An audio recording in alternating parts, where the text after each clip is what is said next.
Okay.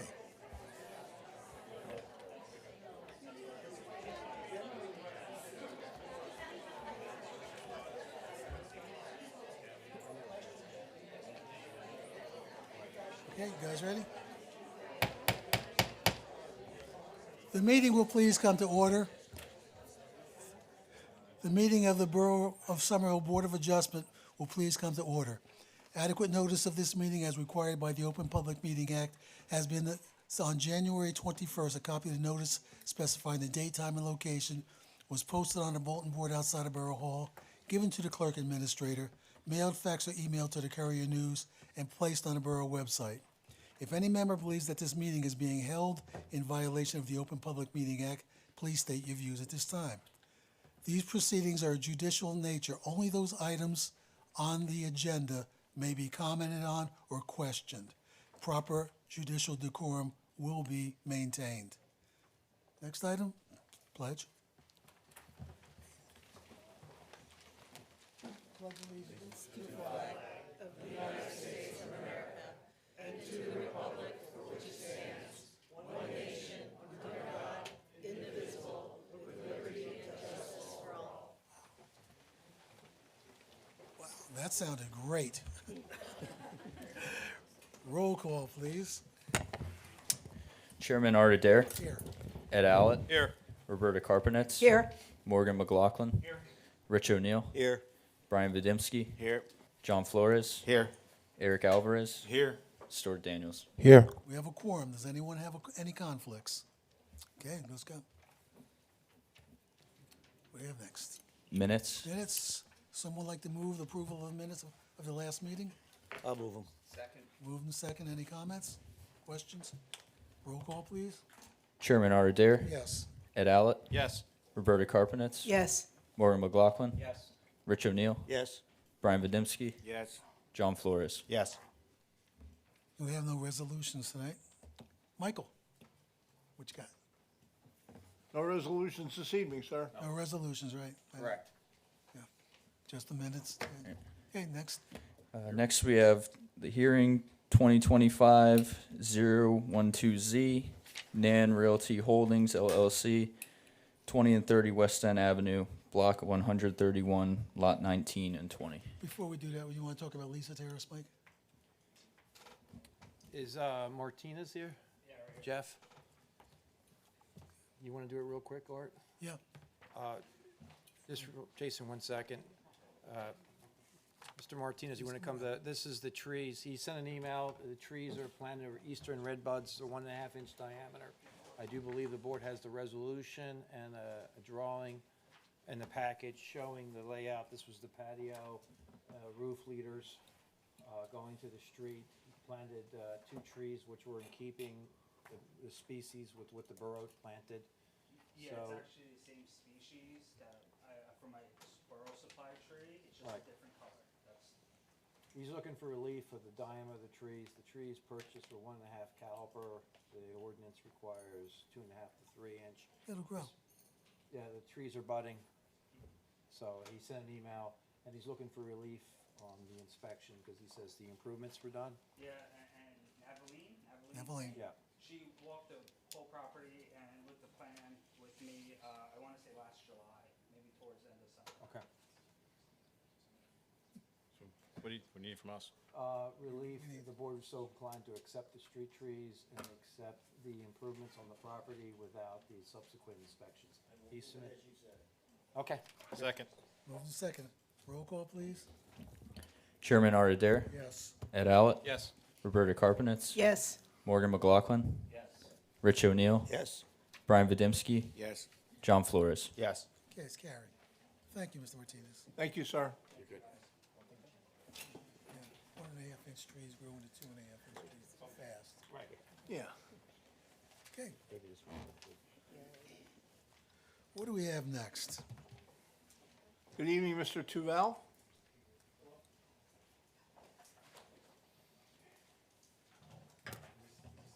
Sure. There we go. Everybody can hear me now? Oh, Okay. yes. All right. Good evening, Mr. Chairman, members of the board, members of the public. Jason Tuvel, attorney for the applicant. This is an application for 20 and 30 West End Avenue. It's an application for preliminary and final major site plan approval. There are use variance and bulk variances also requested as part of the application. The application is to develop the property with a 3-story with basement self-storage facility of approximately 73,260 square feet. Let me talk a little bit about the goals of the project and kind of what you're going to be hearing throughout the course of this evening. And I do appreciate the board working with us and rescheduling us for a convenient time at that last time we were here, so we really appreciate that as well. So the goals of this project were to do the following things and a little bit more, but I'll hit on the high points. One is to design the project with an aesthetically looking building. And you'll see that through the architectural testimony that we have. Jason, yeah. I just want to confirm, I did review the sure. notices submitted by the applicant, and they are sufficient, and the board can exercise jurisdiction over this application. Okay, thank you, Cliff. I appreciate that. So one is you'll see the applicant went at great lengths in terms of the architecture of the building. So that was one of the goals. The second was to enhance the landscaping of the property. So you'll see throughout the course of our civil engineering testimony, there's a robust landscaping scheme proposed for the property with a lot of evergreen and shade trees being proposed.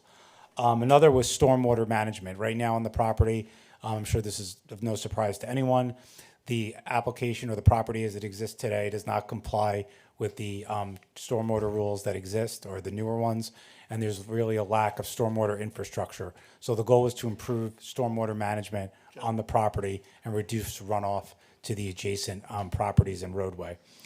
In addition, the lighting will be significantly increased or improved from what it is today and not have an impact on the surrounding properties. And then finally, with respect to self-storage, and you'll hear this during the course of the testimony, it's one of the lowest trip generators and parking generators that there are in terms of land use categories and land uses in the state of New Jersey, and we'll provide that testimony as well. Although we need D variances in connection with this application, which is why we're in front of the Board of Adjustment, the setbacks comply, the coverages comply. So from a perspective of setbacks, yard requirements, and coverages, the application does adhere to the ordinance in which the property is located.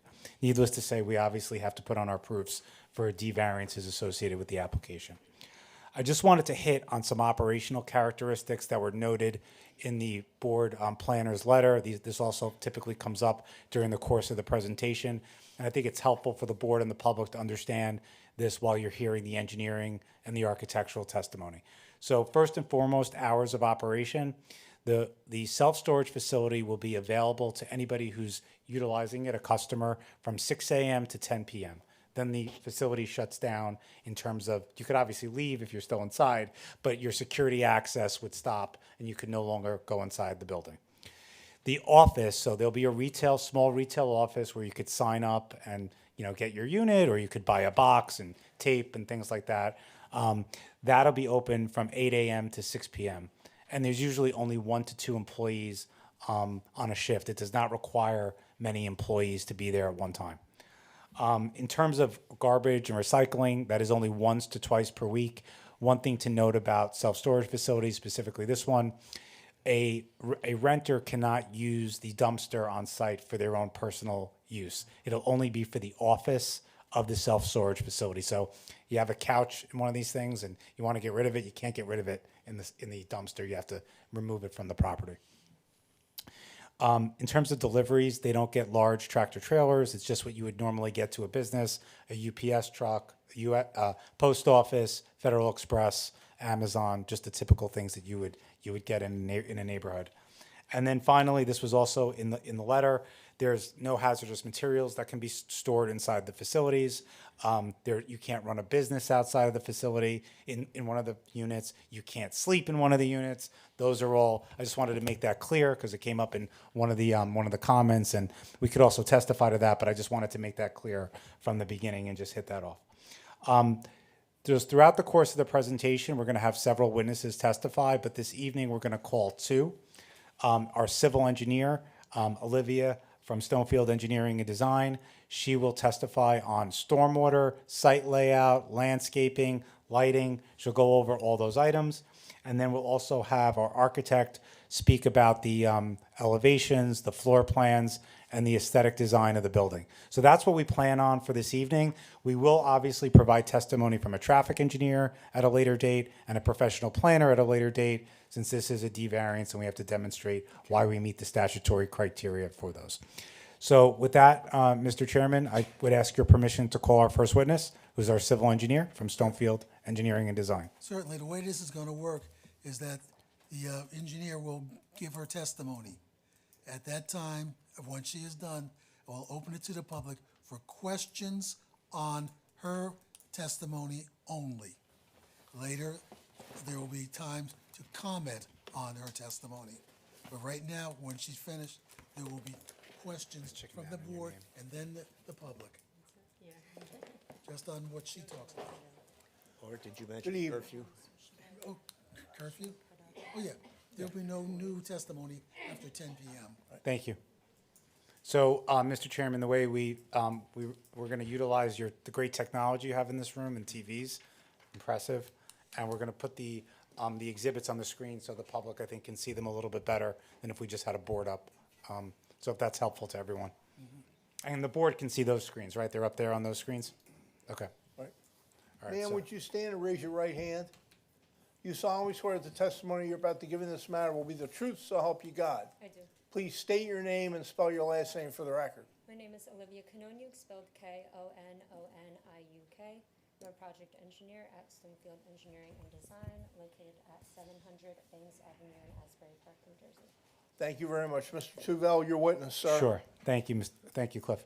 So Olivia, if you could just give the board the benefit of your qualifications as a civil engineer, educational background, licenses held, whether they're current and in good standing, and your experience as an expert witness before land use boards in the state of New Jersey. Yes. How many boards have you appeared before? 5+. How many, have you ever appeared before this one? I have not. Oh, Olivia. Yeah, speak into the microphone, please. I have been qualified as an expert witness in front of 5+ boards, and I have not been qualified as an expert in front Just of give a Somerville. brief rundown of your qualifications. Sure. I graduated from Rowan University with a bachelor's in civil engineering. I'm a professionally licensed engineer in the state of New Jersey, and my license is in good standing. Okay. Name the 5 boards that you've been qualified at. Franklin Township in Gloucester County, Red Bank in Monmouth County, Aberdeen in Monmouth County as well, Greenbrook Township, and thank you, Brick, in Ocean County. Okay, thank you. Okay. Thank you. All right, so Olivia, let's get started just by orienting the board to the existing conditions of the property, as well as describing some of the property characteristics that led to your design of the site plan. Yes, of course. So I would like to log the first exhibit, which is an aerial exhibit prepared by my office, Stonefield Engineering, on April 14th, 2026. All right, That so- will be, that was not submitted with the materials, so it should be marked Correct, yes. applicants A1, Yes. please. So we'll Please mark note it. for the record. Yeah, we'll mark it A1 and we'll call it aerial map. Yes, that's fine. Perfect. Thank you. Yes. So the north arrow to the top of the site obviously is in yellow with the site label on it. Frontage is West End Avenue, as mentioned previously. So this is 2 lots, actually. It is Lot 19 and Lot 20. Lot 19 is on the right side of the sheet. This is 20 West End, has a lot size of 0.62 acres. And on the property, there is an existing 2-story building, which is not in use at this time. There's a brick paver walkway that is shared by and connects to Lot 18, the funeral home to the right of the property. And access for vehicles is provided to the site via a single full movement driveway. This also provides access to the rear, a large asphalt parking lot, which also can be accessed through Lot 18. Lot 20 to the left, which is 30 West End, has a lot size of 0.64 acres. It's currently a vacant lot where no building has stood since about 2015, so about a decade now. Both lots are zoned in the professional office residential zone, and these 2 lots will be consolidated to create our project site of 1.26 acres. All right, and Olivia, can you just speak to whether there's any stormwater management infrastructure currently on the site? As it appears, there are only inlets and a stormwater conveyance system that conveys water to West End Avenue. Okay, so why don't we go to the proposal, if that's okay? Sure. I'd like to present my next exhibit, which is the colorized site plan rendering. So we'll mark this as A2, and just so the board's aware, nothing about the plan is altered. It's just a colorized version with the landscaping superimposed on the site. Very good. This is correct, so we can mark this as A2. And as Jason said, this is just an exhibit to better represent our submitted plans. There are no revisions as a part of this exhibit, but this is a clear visual of what the site plan will look like, as well as, proposed striping, landscaping, etc. So the proposed development, it will fulfill a need for self-storage in this area while providing Somerville with a beautiful new building on 2 underutilized lots. It's a quiet use for downtown, as Jason mentioned. It's very leisurely for the patrons that rent out units, so no one's really rushing to get here during the morning rush hour. The building facade is aesthetic, as you'll see, and the storage facility itself is state-of-the-art. The architecture and the feel of the building has been upgraded, so it really looks like a nice, warm brick office building instead of a cold metal structure that is usually associated with self-storage. So in the proposed conditions, the development features a building with a footprint of 18,225 square feet. The building is 3 stories tall and has a basement, bringing the gross square footage to 73,260 square feet. Access to the facility is provided via a proposed full movement driveway along the eastern side of the property frontage, and we'll be patching any curb and installing bluestone walkway wherever is necessary. Parking and loading are located on the right side of the building, and there's a sidewalk proposed that connects the existing brick pavers and masonry path to Lot 18. This also provides access to the sidewalk along West End Ave for pedestrian access to the right-of-way. The application does not request zoning relief for bulk requirements. The building is within allowable setbacks. It provides substantial buffering and screening on all the side and rear yards. And then along the frontage, there's thoughtful and aesthetic plantings that are proposed to add to the streetscape. So we really try to limit the variance relief and the zoning relief to the building use itself. As Jason mentioned, stormwater is improving. The development is classified as a major development per NJDEP stormwater regulations, and we have designed the stormwater features with all NJDEP stormwater regulations and green infrastructure requirements. So just to be clear, what does that mean? That means that there'll be reductions that are required, material reductions in the water that's leaving the property versus what exists today. Could you just I'm not saying you have to get so technical, but just briefly explain the positive aspect of that. Yes, so in any major development, there are several requirements that the DEP requires for the treatment of stormwater, the recharge, and then also the physical quantity that is being conveyed back into the system. So when it is a major development, you have to meet all these requirements, and generally there is more treatment, more recharge, and less water that goes into the existing system just by nature of the design. So it is almost always improving conditions that are on site. And given that there are no stormwater features that I could at least see or that were surveyed, it's an overall improvement. Right now, water just collects on site, gets conveyed through the inlets, and then just goes to West End Ave. So, All right, and then just going back, I know you briefly touched on the landscaping. I think you were going to get to that more. Can you just describe how many trees are being proposed, kind of break down the quantities of that and where they're going to be located on the site? sure. So 74 trees are proposed as a part of this application, supplemented by 76 shrubs, and then there is a copious amount of ground cover proposed as well. The landscaping plan complies with all shade tree, parking lot landscaping, and overall buffering requirements. And I know we're removing some trees, but like I said, we are adding in 74 trees, 61 evergreen and 13 deciduous. Deciduous? Yes. There are 29 trees in the rear buffer. There's 32 trees on the right buffer, 6 trees on the left with 2 mature trees remaining. And then there's 2 in the front, street trees, part of the streetscape aesthetic, and then 5 trees within the parking area itself. All right, and I know the board planner had recommended that the applicant consider certain species versus what's being proposed on the plan. Would the applicant agree to consider or utilize the species recommended by the board planner? Yes. Okay, and then just sticking on the buffer, not necessarily the plantings, but the separation of the building from the surrounding properties. So first and foremost, I know that the ordinance requires in this zone that there be a setback of 25 feet in the front yard. That complies, correct? That is correct. We're exactly, the building is proposed exactly at 25 feet. Yes. All right. But as to the rear yard, there's also a 25-foot setback requirement. Yes, and as you can see on the exhibit, we clearly exceed that. I would say more than 25 feet is landscaping currently.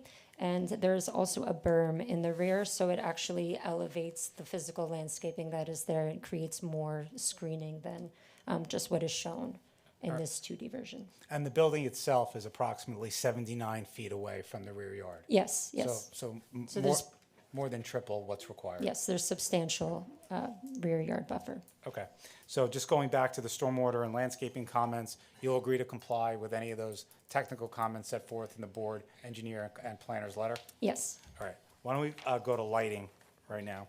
sure. And can you just describe the lighting that's proposed on the site and whether it has any impact on the surrounding properties in the area? Yes, so all proposed lighting on site is back shielded, and all the neighboring properties are protected from light spillage by the landscape buffer. There is slight light trespass onto the frontage and the pedestrian sidewalk. This has been identified as acceptable for the pedestrian facilities per the review letter. So it really just provides an extra level of safety to the front right-of-way.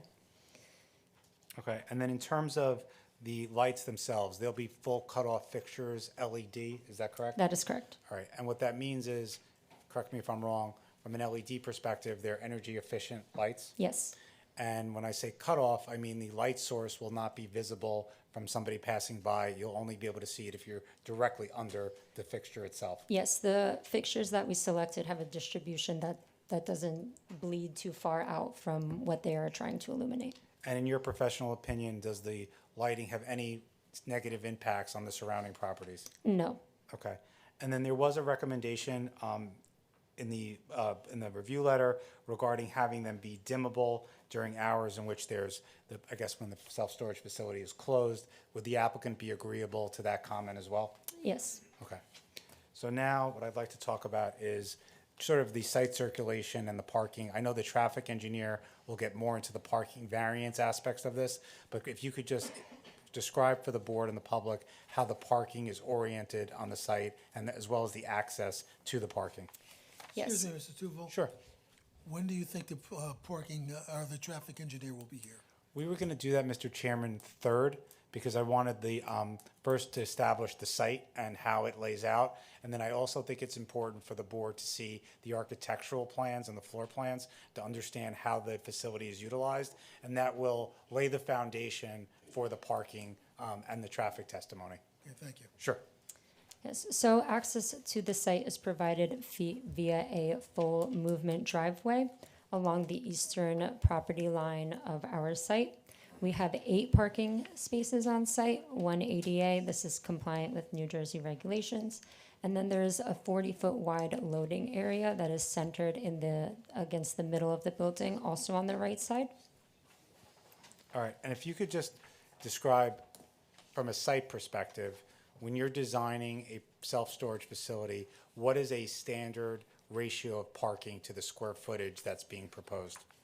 In my experience with self-storage facilities, it's usually 1 space per 10,000 to 12,000 square feet. So given we're a 73,000 square foot building, that puts us at 8 spaces required. So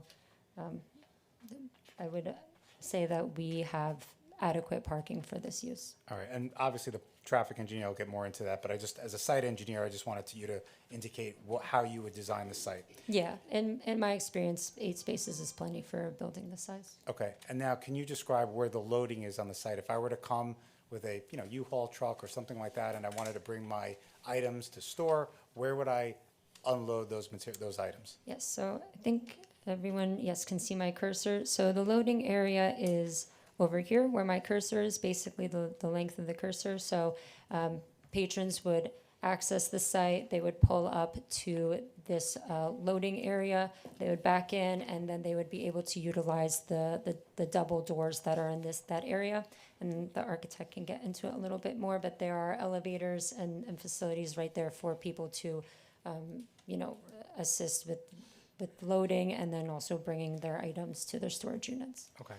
And again, there were some comments regarding curbing and grading as it relates to some of the circulation items. Would the applicant agree to comply with those items? Yes, we will agree to comply. All right, can you also indicate where the trash enclosure is located on the property and whether or not a trash vehicle can properly access that?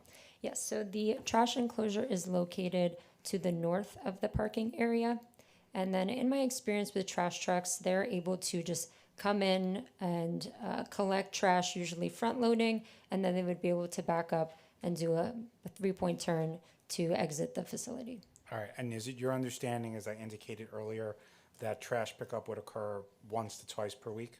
Yes, this is not a large generator of trash generally. Is it also your understanding that the dumpster or the trash enclosure would be masonry and would match the building? Yes, it would match the building. And it would also be locked and only accessible by the hauler that's picking up the trash?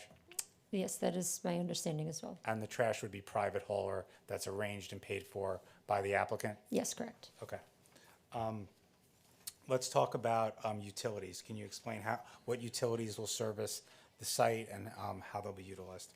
Sure. So this is a generally low demand on public utilities. Water and sewer are serviced via West End Avenue. And these, the demands for water and sewer are generally limited to the employees. And then gas and water are also planning to have connections along West End Avenue as well, with a transformer for the electric service located in the front left corner of the building, Okay. properly screened. Okay. And there'll be outside agency approvals needed as well, correct? Yes, absolutely. And that'll be soil conservation and any utility provider that's required, as well as the county. And is there any DOT Yeah, requirements? this is on a DOT road, so we will need to submit to the DOT and get their feedback as well. Okay. As it relates to civil engineering, if there isn't a comment that I specifically mentioned to you that is within the review letter, your office would agree to comply with any technical comments set forth therein as it relates to civil engineering. Yes, that is correct. I've reviewed the letter and can state that we will comply with any civil technical comments. All right, and I should have mentioned the date of the letter that I've been referencing the whole time. That's the April 10th, 2026 letter that was prepared by Cole and Associates as it relates to the application. All right, I just wanted- This is as revised, correct? This is revision 1, actually. That's exactly what I'm referring to. I just want to make sure that's in the record. Yes, thank you, Cliff. Okay, I just wanted to make sure we've touched on everything. Oh, right. In terms of having an EV charger on the property or an electric vehicle charger, this does not require one because under state law, you have to be providing 25 or more spaces in order to necessitate an EV charger, correct? Yes, that is correct. Okay. All right, Mr. Chairman, that's all I have for the civil engineer at this time. We're happy to answer any questions from the board or the public on her testimony. Anybody from the board have any questions of the testimony just given? I have one. If there's gonna only be one person on site, if there's only one person on site, why the need for the large dumpster? The trash enclosure provided is a standard trash enclosure size, and generally will have a recycling bin and a trash bin. So how much garbage does one person generate per week? Generally not too much. I don't imagine that there will be an overflowing trash demand. But this is a standard size for a commercial use for Yeah, the trash goal, enclosures. yeah, the goal is just to have one bin for the trash and one bin for the recycling. But we'd be happy to work with your board professional if we can make it consolidated even a little bit more and add another parking space or some more landscaping. We'd be Yeah. happy to work with Mr. Cole to do that. Mike, is it a If the requirement board would for a like. trash compactor there? No, it's actually a waiver for the dumpster and the POR. Okay. So your question about the generation for one person, yeah, it begs the question, if the public's not using the dumpster, Two times a week. right, Pick up 2 times a week. So why the requirement for 2 times a week if the customers aren't using the dumpsters? That is generally the standard pickup increments for a commercial use. It would, once the site is in use, it could be adjusted based on how much trash is actually generated on site. Here's the problem with the dumpster, it's an attractive nuisance. So whether it's secured or not, and you only have one person on site to monitor it, it's gonna become beds, couches will be thrown in front of that. Yeah, so that's not permitted under the leases within the facility. I understand that, but let's be realistic. No, you would lose your unit if you did that. But if the point is you prefer not to have the dumpster, we can work with Mr. Cole and figure out a better way to eliminate trash from the building. I mean, that's not a critical issue to this use. That's why I indicated before that it's really limited. So we can work with you on that. That's not a concern. Okay. Anybody else from the? Yeah, just briefly, you're not here to talk about the management of the facility, you're here to talk about the construction and design, am I right? That's correct. So the day-to-day management and operation and controls, you're not involved in that? That is not my expertise. no. Okay, thank you. Anybody else from the board have any questions on the testimony just given? I just have one on the street trees. I have it down as being deficient 2 street trees. Yes, so our landscape architect had the 2 trees that are remaining towards the left bottom corner of the building as street trees, but there is ample room to provide street trees along the frontage, We so. can add 2 more. Yeah, we can absolutely add 2 So more. we'll withdraw the request for that waiver, and if the board were to approve the application, we would add the additional street trees or shade trees to comply. Street trees? Yeah. Street trees. Yeah, just, you said you had experience designing such facilities before? Yeah, I've done a self-storage or 2. Okay. Will there be garbage cans inside the building, like in the hallways of the areas where the patrons are? I will have, and I should have said this at the beginning, so I apologize for not doing so. I will have expert's the wrong word, but I will have a witness come testify who has over 30 years of experience in management and development of self-storage facilities, as Mr. O'Neill, I think, was alluding to that he wanted earlier, that can speak not only to the garbage issue, obviously Olivia is designing it per what engineering practices would typically necessitate, but to the questions that have been asked in terms of how it plays out in reality. I will have somebody testify who has many, many years managing storage facilities in the region. Okay, so I have another question about parking. If 2 employees are there and there's 8 spots, that leaves only, and one of them is a handicap, that leaves only 5 for patrons, is that correct? Yeah, That's correct. And what I'll also, in addition, like I said, there'll be 2 witnesses to discuss that issue. great. One will be the person I just mentioned who has the management experience in the self-storage in terms of how that overlaps. The other will be the traffic engineer as well. Okay, thank you. No problem. Anybody else from the board have any questions of the testimony? Okay, anyone from the audience have any questions of the testimony just given? Please come up to this microphone, give us your name and address. Hello, my name is Mary Hodges. I'm at 14 South Clark Avenue in Somerville here. I believe part of what you would be designing would include fencing. yes. And then I'd like to know what type of fencing you're going to be establishing around it. What type of material? How high? So currently, there is a fence on the left property line that is intended to remain. That is on the neighboring property, so there's already a fence along that that property line. Towards the rear, there's pretty. Before you continue, just indicate on the plan where that is, just so everybody just can Yes, see. sorry, there's fencing along this left side over here. And then towards the back, there's pretty significant buffering there. There's also, some of the neighboring properties have fences as well. And as you can see, we have this quite significant landscape buffer.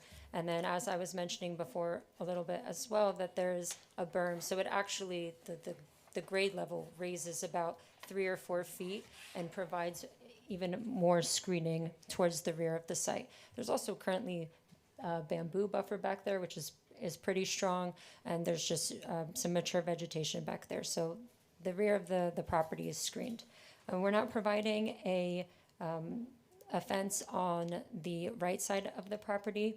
We have pretty extensive buffering there as well. And then When you say the right side, just to be clear, the easterly yes, sorry, property line? the eastern property line. So there's no fencing proposed along the eastern property line, and then of course none along the frontage. Okay, and is the fencing being placed on the outside of the landscaping or on the inside towards the building? So any fencing that I mentioned is already existing and off of our property, and it would remain. We're not currently proposing any fencing due to our robust landscape buffers. Okay, and there's the existing fences, how high are they? I would say probably 8 feet from what I saw. I was not able to measure it though, so that is my assumption. Okay, so in the back, I'm having difficulty visualizing this. In the back Could of you the speak into the property- microphone, Sorry. please? In the back of the property, where you're going to have a berm, and on the other side of that berm towards the residential areas where the fences are. So you have an 8-foot fence and a berm that's coming up, taking over half of that. I would say that it is supporting it and adding additional screening. You already can't see through back there, and any additional landscaping that we would provide would just enhance the buffer and just really make it feel like there's a large separation between the next property and our property. Okay, so no other fencing is going in for security for your patrons? Not at this time. What does that mean for tomorrow? No, It's not proposed on the plans there's none currently. proposed, but I don't think if the board felt an additional fence in the rear was appropriate. I think what Olivia's trying to say is that based on what was out there today versus what we're proposing between the berm and the landscaping, it wasn't necessary. But again, the applicant's not opposed to putting an additional fence if the Yeah. board felt that that was appropriate. That wasn't anything we're not against it at all, but it was just something that didn't seem necessary at the time. Okay, I would also, if that comes to the board, be cautious about what the appearance is. Does it look like a jail? No, it would of course be something decorative Yes. that, yes, And it would have to be approved by the reviewing professionals Okay. as well. Thank you. sure. Thank you. Anyone else? Come speak into the mic, please. Identify yourself. I'm Marge Sullivan. My address is 8 South Richards Avenue in Somerville. Would you put the landscape map up again? You can't see it? Oh, even though it's. they- Yeah, Oh, there okay. you go. When I look at that, I just want to make sure I'm understanding Do the you want length. us, hold on, do you want us to zoom in a little bit so we can see it a No, little bit better? no. You're good? Okay. No, I'm actually concerned about what's across the street. As I look at this diagram, it seems to me that the access into the facility is almost directly opposite the access on the opposite side of the street, West End Avenue, which is the entry into Somerville Borough Hall. Yes. Can you verify that I'm reading the map correctly or Just the answer diagram? that. Yeah, I mean, yes, that is correct, that our driveway is across the street from the Borough Hall driveway. Okay, that's all I wanted to know. Thank you. Thank you. I was gonna say that's Anyone usually else? best practice to do it that way, I was- to align yeah, driveways, it- but it's okay. it is- Good evening. My name's Elizabeth Eisinger. I live at 25 Mercer Street, and I'm here on behalf of several neighbors. I have 2 questions that directly relate to things that you mentioned in your testimony. I apologize if I misunderstood anything. Sure, go ahead. First, you said that you are doing this because there's a demonstrated need in the area for more self-storage. In a 10-second Google map check for self-storage, I found 7 current self-storage places within Chairman, I don't think that's. 5 miles and 15 within a 10 to 15 minute drive. I can address How it. does that, Yeah, relate to what she was talking in fairness to your question, she did say that when she started the testimony. And that was probably just more anecdotal discussion and not civil engineering discussion. However. But it does relate No, to no, the. I'm gonna respond. Okay. I'm gonna respond. Okay. What I was gonna say, I was just being fair to you, because she Okay. did say it. But the planner, and the self-storage witness that I mentioned that I would talk about, that will demonstrate the radius need for self-storage, how that works in terms of how it's evaluated where they are, can address that. That's really not within Olivia's area of expertise, but in terms of professional planning, providing for the general welfare, that type of testimony that needs to be provided, we'll address it at that time. All right, that's fine. I'm concerned about, can you put the picture back up with the Which one? the drawing? Oh, sure. The- Oh, yeah, it just keeps on, if you don't, It's Jason. yeah. That's fine. Yeah. Oh, if you don't, So- yeah, okay. So within, you can't really see on this image, but if you were to scroll out a tiny bit, within 1 to 2 blocks, you would see that that it is a driveway next to an elementary school adjacent to a church, the town council, which was just mentioned, the public library, a senior center, and all of these entities use wheelchairs, strollers, families. There's a heavy, Somerville is a town where we Very have an pedestrian. unusual amount of walkers and pedestrians. what's the question? The question is, it looks like a very narrow area for trucks. I have myself rented moving trucks in, and used self-storage facilities. So I speak of personal experience when I ask, how are you going to have someone who is not used to driving a truck manage to get in there, turn around safely? It looks very tight for even a small pickup truck. I understand you said that it wouldn't have actual moving trucks, but typically, how are you going to manage visibility in and out of that tight space? There's no, it is with, you can't see it here. The road splits a little in the head. It's the main entryway to our downtown Main Street. So I'm wondering, sorry. how are you going to mitigate for safety there? Are you planning to have mirrors or cameras or extra light? Are you going to have a blinking light? It's an excellent question, and it's one of the categories that I have the traffic engineer actually go over in detail, and Olivia's not that person. But what I'll let you know exactly, so the public can also know, the traffic engineer is going to go over the parking, the trip generation, and also access to the site. And what you're talking about is site distance and what could be, and the turning radius. And we're going to have the traffic engineer go over that in excruciating detail, I promise. Okay, I'm mostly concerned about that entryway and exitway. Okay. Okay, well, So I'm sorry, I'm a walker and I'm a local person, and I'm the only chance I get to speak publicly. I'm sorry. Okay, thank you. I see. I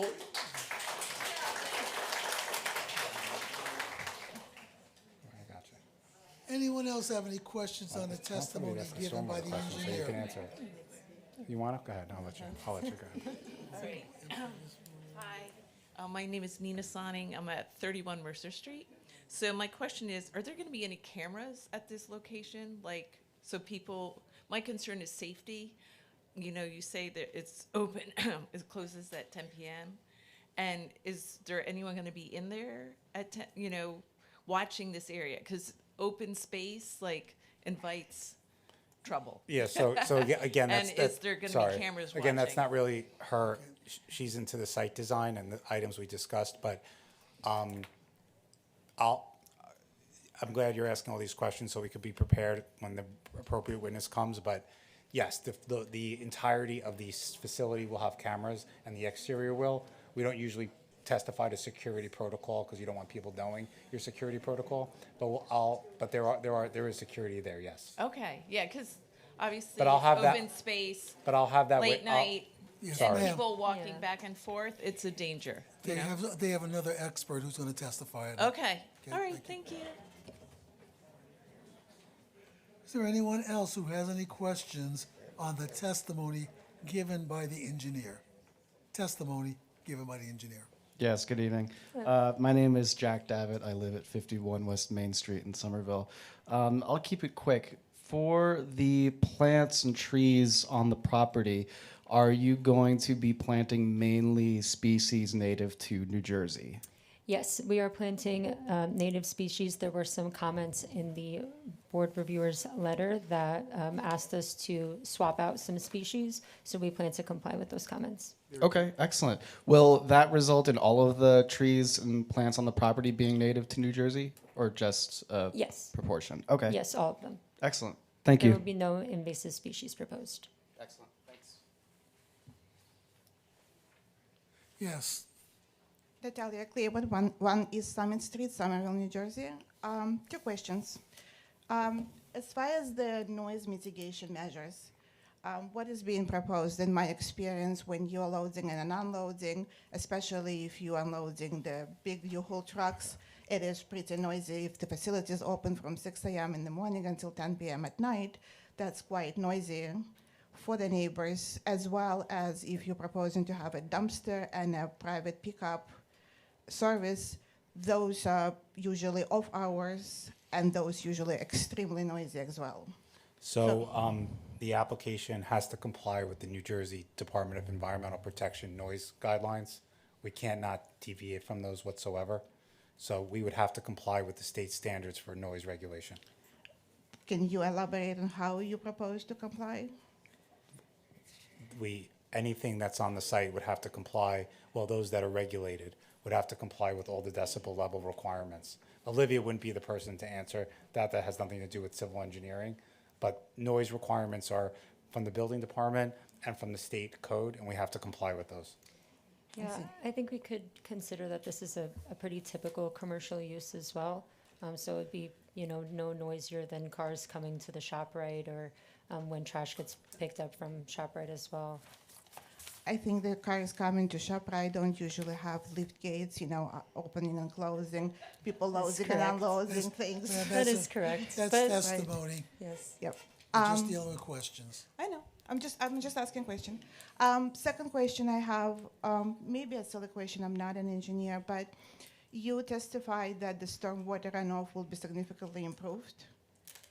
Yes. So could you say what percentage of the lot will be covered by the building and by the pavement, as opposed to what is there now? So currently, on the neighboring lot, lot 20, so the lot that is to the left, it's fully pervious, so it has zero impervious coverage.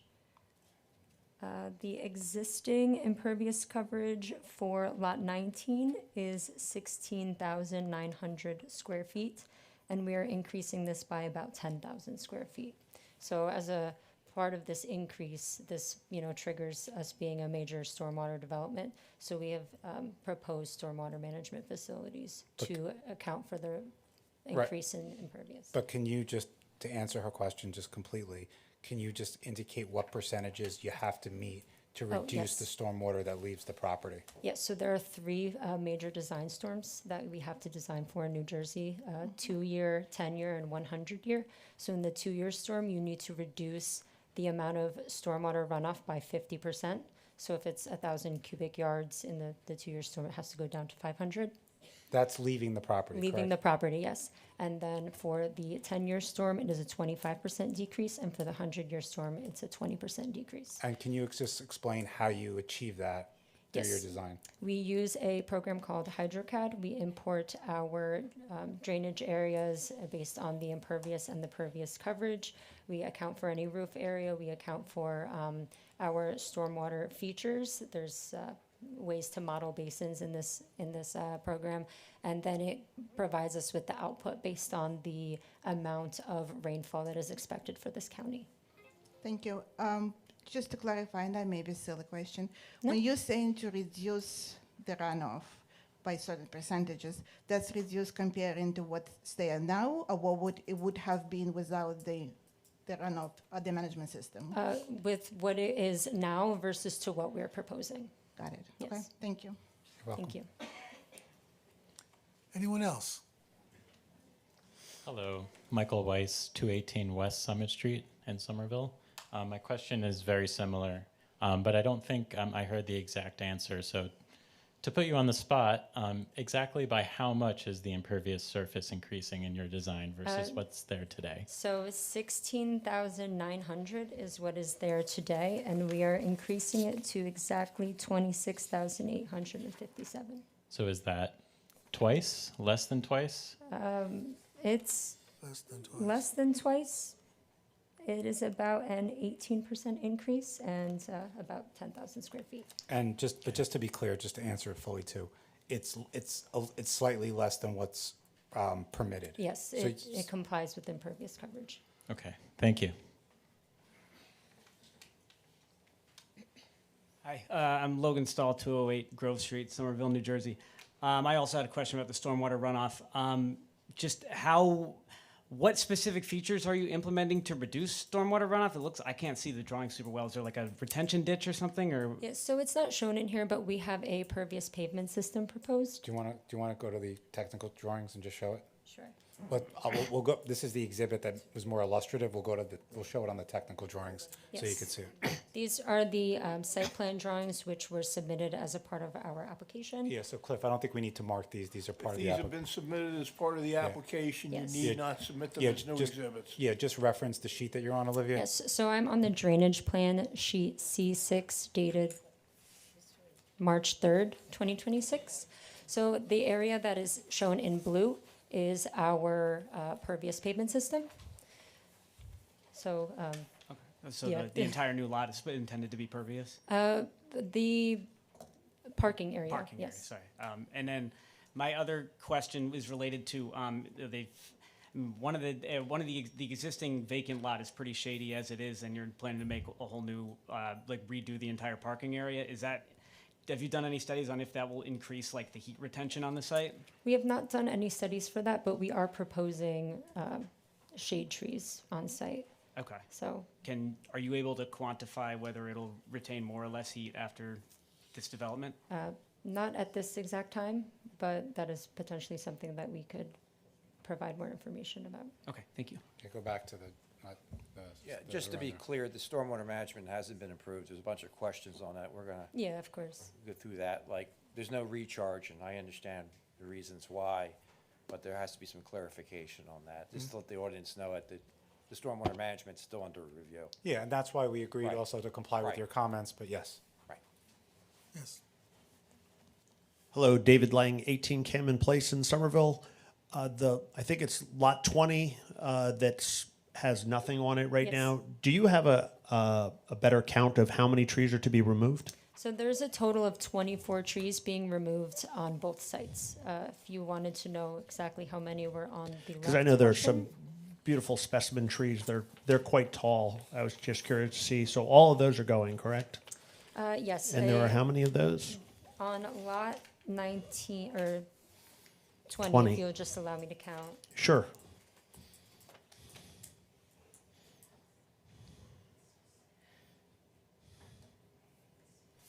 Twenty-three trees are being removed on lot 20, and the other 3 are on lot 19. Thank you. And I would just like to remind everyone that we are proposing 74 trees. They will be. All right, yes, ma'am.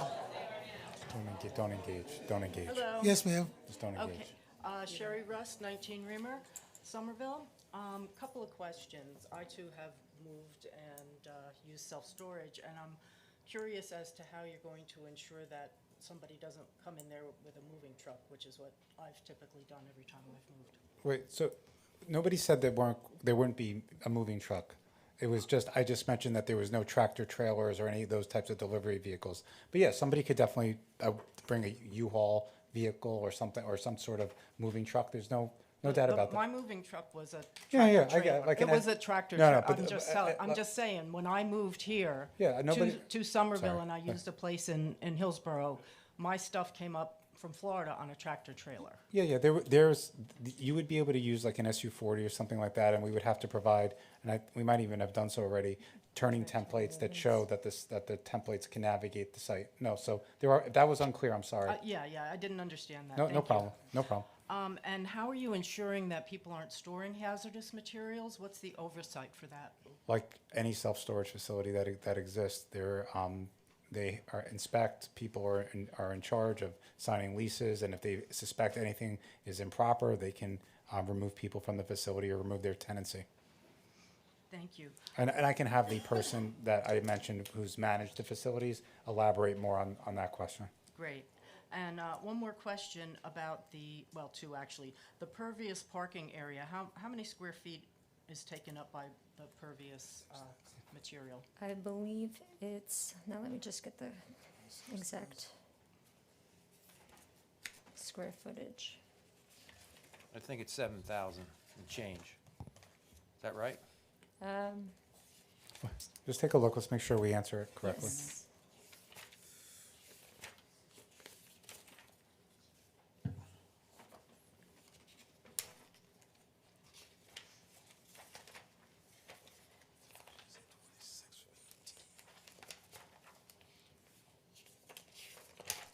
Apologies, this is a long report. A lot of data.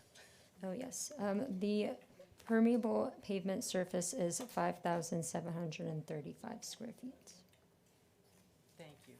And one thing I don't know a lot about the wastewater management or the water management, but you stated it conveys water to West End Avenue. And when I heard that, I thought... Please well, speak up.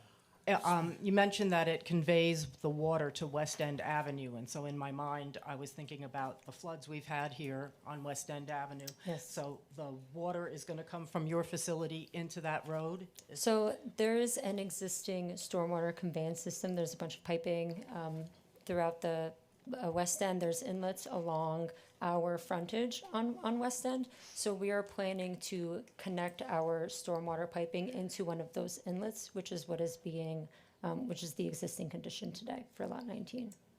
Thank you. Thank you. But just to fully answer that, there'll be less water going into the system, correct? Correct. Okay. Chris Fogarty, I live at 25 North Dowdy Avenue. My backyard looks directly at the red brick building today, the empty lot with the grass and the trees. From my kitchen table, I will see everything that goes on unloading. So I have concerns about what happens between 6 p.m. and 10 p.m. when there's no supervision at the site. So how without supervision, do you prevent a person leasing a unit from leaving, let's say they're moving out. Yeah, and they leave their she's goods? not going to be able to answer that because But it came up in the testimony. She's just the civil engineer. I was just indicating what the hours were at the beginning, but I'll have that person that manages the facilities go over that. He said third or fourth. Right. Yeah, I can't control, When is that? When are they gonna tell us, or when is his person? But when that person's time to testify, that's when it will be done. I'm sorry. When it's time for that person to testify is when we will find out, and you'll be able to ask those questions. This evening? This evening? I hope so. no, I only have 2 witnesses this evening. I just have the architect, the engineer and the architect, that's it. When then? What date? That would have to be scheduled. We have to see what's on our agenda. I know we're full for May. And when I talk to Jason, May and June. We will determine that. But not right now. Because we don't know how far we're going to get tonight. Yep. I have a second question. Yes. Regarding the stormwater mitigation, you seem to take a lot of credit in improving the stormwater. Is there a way to develop the property without breaking 5 ordinances to improve the stormwater mitigation? The ordinances that we're seeking relief for are not related to stormwater management. Okay, so it can be developed without You could- breaking yeah, ordinances and improving the Yeah, stormwater? you could do nothing on the property and add stormwater management to the site, of course. Okay, thank you. Okay. Anyone else? Hi, Scott Schweitzer, 8 Lee Way. Real quick question. Your picture there is an aerial 2D view from the top. Do you have any pictures from street level or whatever the architectural term is from the side? Because this is going to be huge. The architect is going to have the building elevations. Okay. So you'll be able to see it 360 vertical, what it's going to look like. Okay, good, thanks. Yeah, no problem.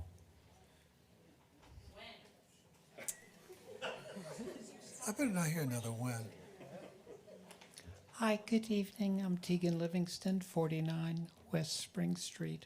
With all due respect to the engineer here, who doesn't seem to be able to pronounce deciduous, I would be careful of... Ma'am, not many people can. Olivia, don't engage. Okay, I would be careful about assuming that these things are going to all be okay.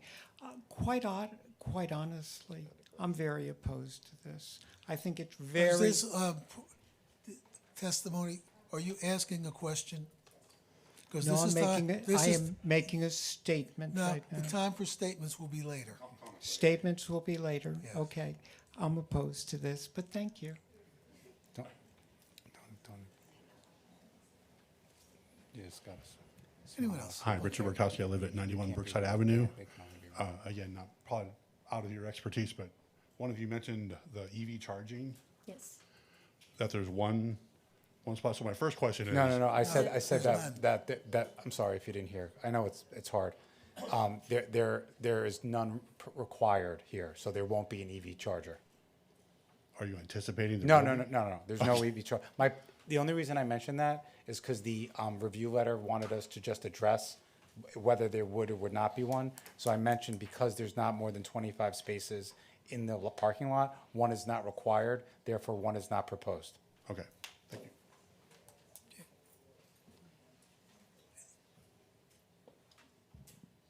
Heather McNall Lang, 18 Cameron Place in Somerville. I'm looking at the plan for the plantings, and I'm looking at the location of the trees and how far out towards the street they come. My concern with that is line of sight. You have a lot of walkers, and I'm afraid someone's going to come out and hit a walker. What's being done to make sure that the lines of sight are sufficient, and probably more than so because of the number of walkers we have in Somerville? Yeah, so for each site, we prepare a site distance triangle that comes out of the driveway. It's usually around the stop bar, and it's kind of just like a triangle that goes both ways. It's not shown on this exhibit, but our landscape team does not plant anything within that site triangle. And the site triangle, the distances and the visibility are all industry standard, and we have to comply with those, correct? Yes, correct. Okay. And I was going to have the traffic engineer just mention that as well, but we'll comply with all the site distance requirements. And are those to the street or to the sidewalk? Both. You would have to see both, in both directions, yeah. Thank you. No problem. Hi there, I'm Regina Santos at 135 Mountain Avenue. What is actually the width and the length of the parking lot? To go back to the question with regard to how large of a truck, because I have also used a large moving truck, and I was one person's storage within a larger truck. Okay. And the larger truck I'm also, my question relates to what's going to be the policing of the parking spaces in the front? If there's only technically 5 spaces plus 1 handicap, and when people go to self-storage, they hang out for a little bit going through their boxes and all. Who's going to look at time limits, and what's going to happen if people need to go and park in the street? Sorry. I didn't want to interrupt you. No, that's Okay. So let her answer the first part of your the question. width and the Yeah, length, let her answer that technical question. The latter part, I was going to have the other person mention. That's more of a managerial issue than the second part of your question. But the first part is something Olivia should respond to. Yes, so the width of the main drive aisle, not including the spaces, is 25 feet, which is 1 foot wider than is required for... That's the width from the building to where the... For the actual, like where the driveway is, if you were to take the driveway and just go straight up, down. that is 25 feet wide. And then towards the loading area, that's actually 48 feet wide from the building to the curb line on the That- other side. That can't be the way So you're drawing that. I'll have her go just depict it so you can see. Yes. So Olivia, use your cursor. Yes, Yeah. so, So hold on. so this area between. The ends of the parking The lot? ends of the parking stall to the other side of the curb is 25 feet. Okay. And then these stalls are 19 feet long, and then the sidewalk is 5 feet wide as well. And what's the length between, because 25 feet is not very wide, which is great, but what's between the street, where the sidewalk is, to the back? Straight back. I'm trying to figure out how somebody's to- turning around. Yes, this is, from my quick calculation, seems to be about 150 feet long, the entire drive aisle. And just to finish the question, the width from the loading space across, just show that was the 48-foot dimension that you mentioned? Yes, sorry, that is from the building itself, where my cursor is, to the opposite side of the curb. Okay, It's 48 so feet. there'll be some, you said the person's not here, but there'll be somebody to kind of maneuver how many different trucks can get in there at any time? We've supplied turning templates, but I'll have the, Okay. that question has come up now a few times, so. Yeah, because I'm worried No, I that understand, if it's that's too fine. large, then they're going to be probably out on West End Avenue. That's fine, that's a perfectly legit question. So Okay. I'll have the traffic engineer walk through the truck turning template so you And can it's see. the length of time. Understood. Okay. I got you. Thank you very much. No problem. Kelly Allen, 58 West End Avenue. I have a question regarding traffic and safety. I just saw an accident on that intersection on Friday. Is this related to the yes. testimony And she I'm just gave? wondering, what analysis have you done for traffic and safety? There was a whole traffic report that was submitted with the application. You can see it as part of the file, but the traffic engineer was going to testify as it relates to the findings of that traffic report, the methodologies which were used, the data that was collected. So he will do that at a later date. Okay, thank you. No problem. Thank you. Hi, Margaret Weinberger, 42 North Middle Street, Somerville. I have some questions about the building itself. So this is going to be where people can pull in a brick building. The building is solid brick, or it has that fake brick facade So pasted? the architect is testifying next. That's a perfect question for the Okay, architect. I'll ask the architect. And then my, okay, that was the question I wanted to ask. I wanted to find it. People will come into the front door of the building, and there'll be cubicles, they'll walk down halls, and there'll be the storage Yeah, spaces on either side. the architect will show you the floor plan so you can Great. see how it Okay, lays out. thank you. Sure. Anyone else? Jason, the easement on the adjoining property, is Olivia going to address that? I don't know if it's Yeah, it's legal or, The access easement to the rear. yeah, there's that's an in- access easement that I mentioned that if it's not being used, it goes through the property towards the north that Yeah. fronts on High Street. We're not proposing any changes to that easement at this time, but we can evaluate that with the applicant and Yeah, the question what the is, intention it's proposed to be extinguished. I don't know, Jason, is that really a question to you? I would have to ask I'll Okay. yeah. Right, that's But as you can see, there's no access to any adjacent parts. I agree, it's just sitting there, if it's Yeah, not, yeah. Tom Tomasco, 175 East Spring Street. How do you plan on removing snow from this property? That was not a, Well, it's become stormwater. No, she can answer that That's okay. question. Yeah, so snow removal and storage, I would imagine would, a plow would come onto site and they would push everything towards the rear of the property to where that kind of darker green is in front of the trees in the rear yard. okay. Okay. Anyone else? Going once? Okay. Thank you, Olivia. Thank you. Okay. Our next witness or witnesses are our two architects. If they can come up. Jason? Yes. Your witnesses will remain available through the proceedings, will they not? Yeah, we're not going anywhere. Good, okay. Just want to make sure of that. Okay. So I'm going to have two architects from the firm that prepared the architectural drawings sit. Let's swear them in, and I'll have them both go through their qualifications. Sure. I'm going to, if you would both stand and please raise your right hand. If you would, do you solemnly swear that the testimony you're about to give in this matter will be the truth, so help you God? I do. Okay, please, sir, and then you, sir. William Miller, USA Architects, Dowdy Avenue, Somerville. Thank you, and you, sir? Dylan Catino, USA Architects, 20 North Dowdy Avenue. Could you repeat your first name? Dylan Catino. Yes. Okay. All right, yeah. Mr. Tuvell, you might want to set up how you want to do this. Yeah, I'll do 'cause that. I know, yeah, I All right, so just would to be, advise you to do so. yeah, Thanks. so Mr. Miller is the New Jersey licensed architect that supervised the drawings and the preparation, and then Mr. Catino is the project manager that did the day-to-day on the plans and will be testifying this evening. But we'll just go through your qualifications and qualify you. Bill, can you just go through your qualifications as an architect, educational background, licenses held, and experience testifying? Sure. I'm a graduate of Mercer County College with an associate's degree in architecture, University of New Mexico with a bachelor's degree in architecture, was licensed in 1987 and have practiced ever since. I've testified in most every board in Monmouth and Ocean County, Middlesex County.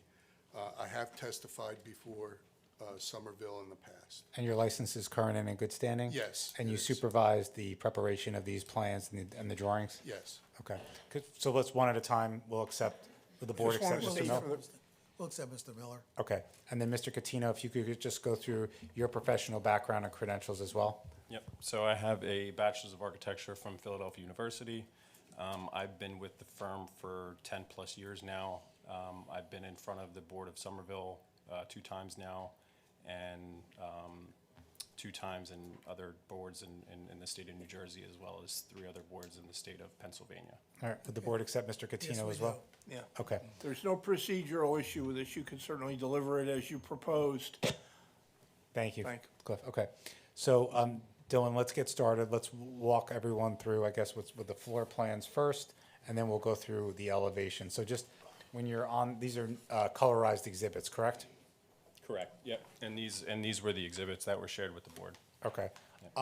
So they were submitted, right? Correct. All right, Yep. so Cliff, these were submitted, so I don't think we have to mark them. Right, I was going to say, they've been previously submitted with the body of the application, so Thank you don't you. have to present them as new exhibits. All right, and Dylan, just reference the sheet that you're on when you're going through it. Okay, yep, so this first exhibit is the proposed typical floor plan. This is sheet AO2. So this is a typical first floor plan, which you could see that the program is pretty simple in nature. The majority of the footprint inside is dedicated to the various size storage units. On this particular level, we have 75 total units that vary between, sizes of 5 by 5 by 5 by 10 by 10 by 20 and so on. The southeast corner that fronts West End Ave is dedicated as a main entry point. So that corner kind of becomes symbolized and emphasized which we will get into where we look at the elevations. And this would house dedicated administrative spaces for a small office. There will be on-site restroom facilities, and obviously, circulation. On the east facade, more towards the middle of the plan, you would have the access for loading and deliveries, and directly inside of the building would be the vertical circulation of the elevators.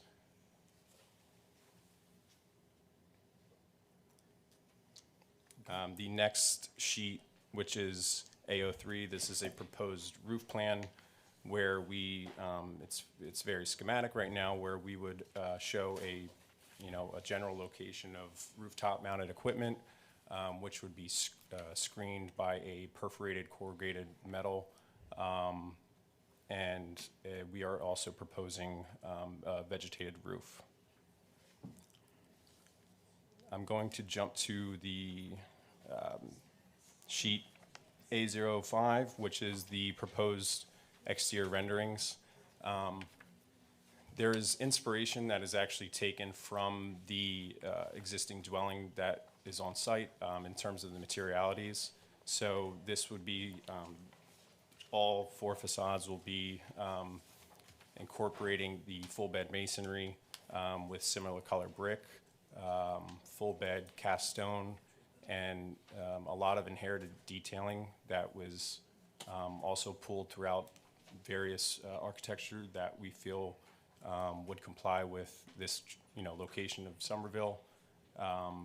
So, implementing some cast stone sills, cornices, headers and that nature. Bless you. On the 3rd floor, you could see the windows have an arched top, which also pulls characteristics from the surrounding context.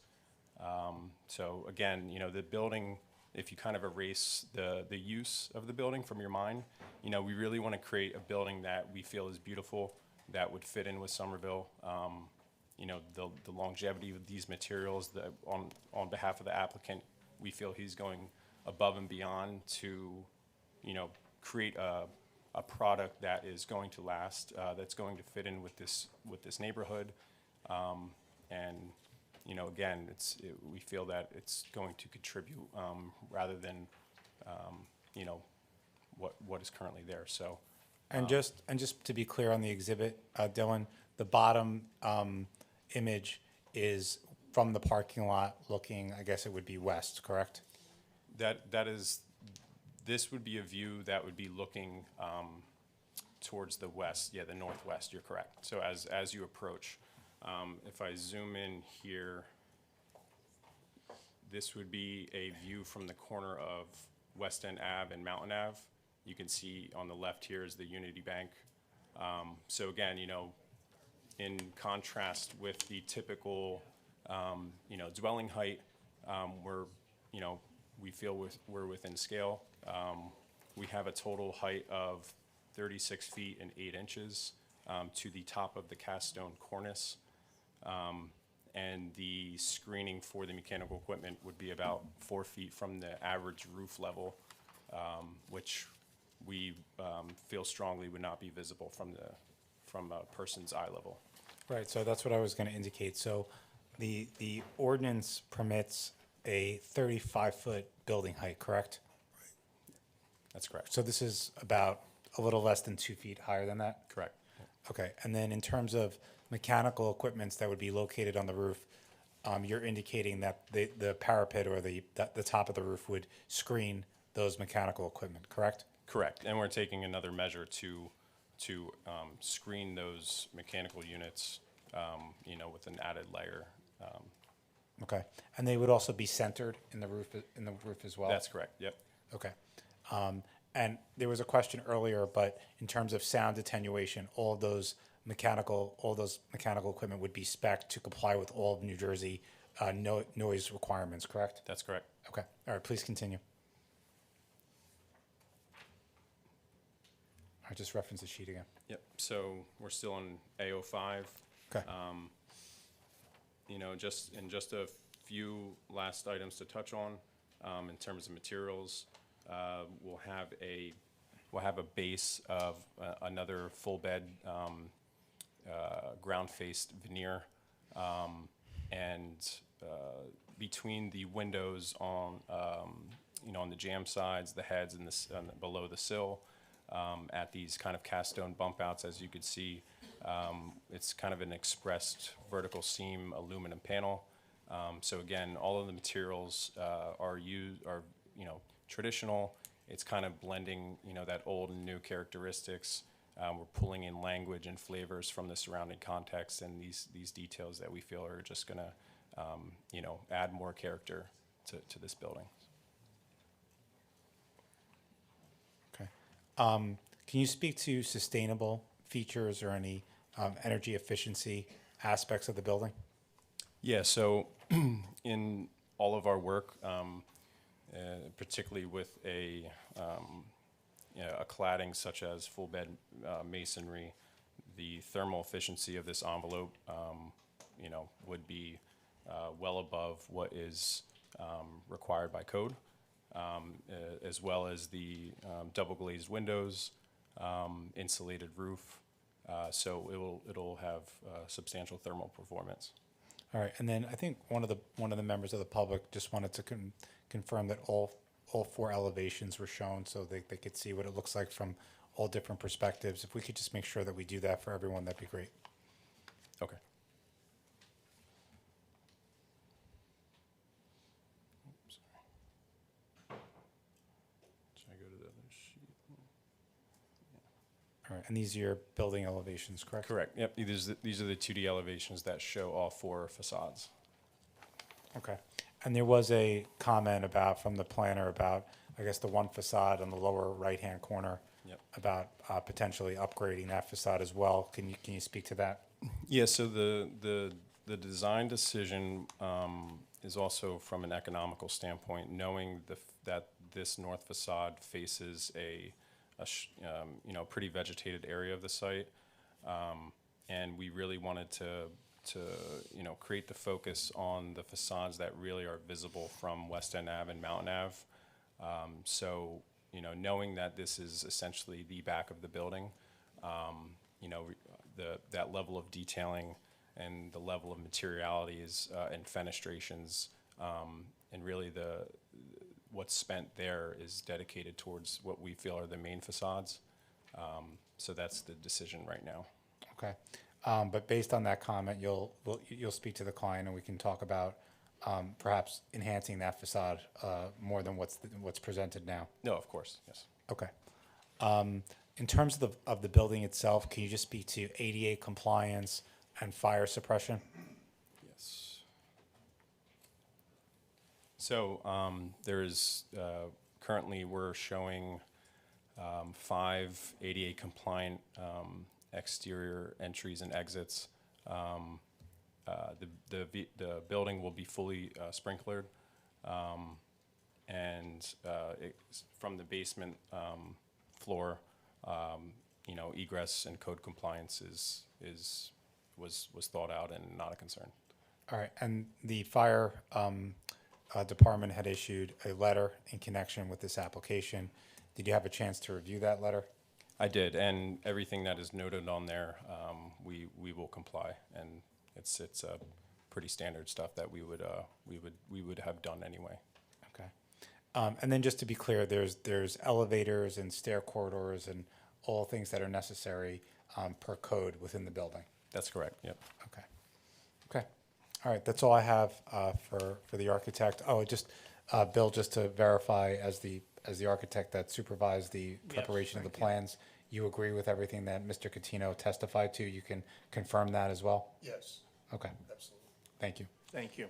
Okay, before we have questions of Mr. Catino, we're going to take a break.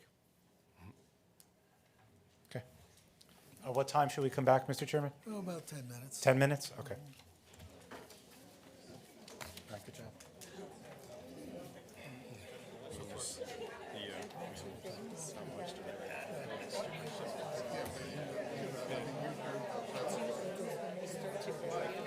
The existing building is 35 feet. So it is. I know, it's like right there. it's like a foot. We should have honestly. No, I see him on the plate. We should make it compliant. See you Saturday?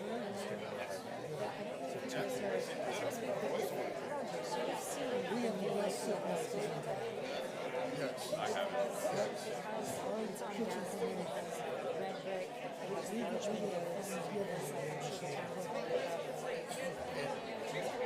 I did some research on the neighboring.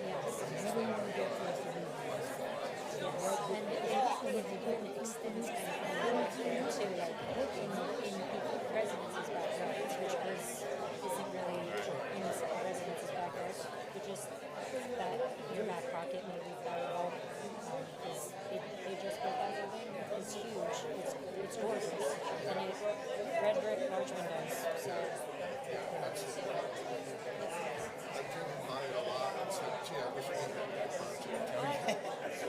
I would drive down, it's Gaston, not Gaston, I would drive down Gaston all the time, I'm like, what are they building here that is this size? It took a long time. It did, and we started to build the stairwells too, I'm like, what is could be zoned for those? It's me and this building. And they're professional, or they're paid firemen, so they do 24-hour shifts, so they sleep. There's dormitories on the second floor. They've got, the doors are giant. They were holding old fire trucks in there for a long time. Like before it officially opened, they had like old fire trucks in this space. So And they get more traffic coming and going by far. Yeah, and if you think about it too, like a building like this, people are gonna drop off their stuff and then come back and get it, what, 4 months later? She's like, oh, people like to stick around and get their stuff. I'd be getting that boom. No, but, you know, I mean, if you look at the people here, this is almost like, So they, it's this month's thing to do. yeah, I was gonna say it's their.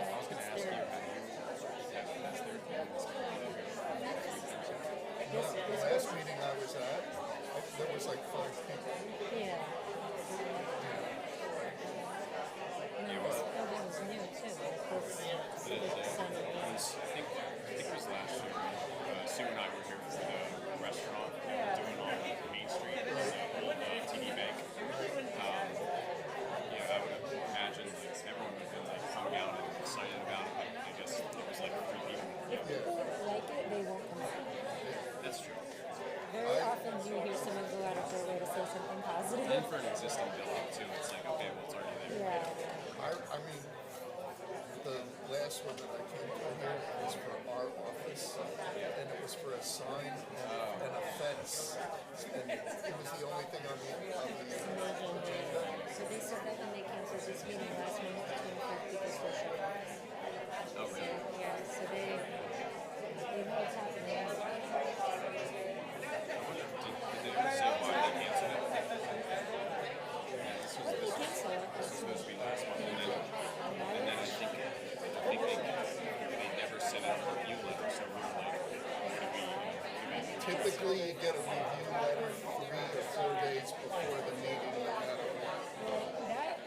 That or you'll get one and then they'll schedule you 3 months out. Yeah. So either or. Which I prefer the latter. I don't like getting the review letters. Yes. T&M, all of those guys. Oh, yeah.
Thin brick, that's a full brick.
Okay, let's reconvene.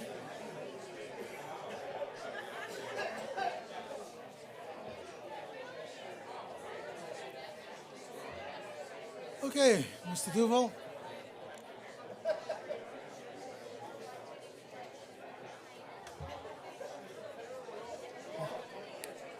Ready? I'm ready right now. Okay. All right, we will reconvene.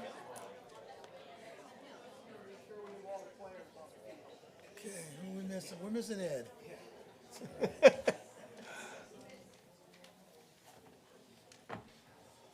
Okay, Mr. Miller, was that the end of Mr. Catino's testimony?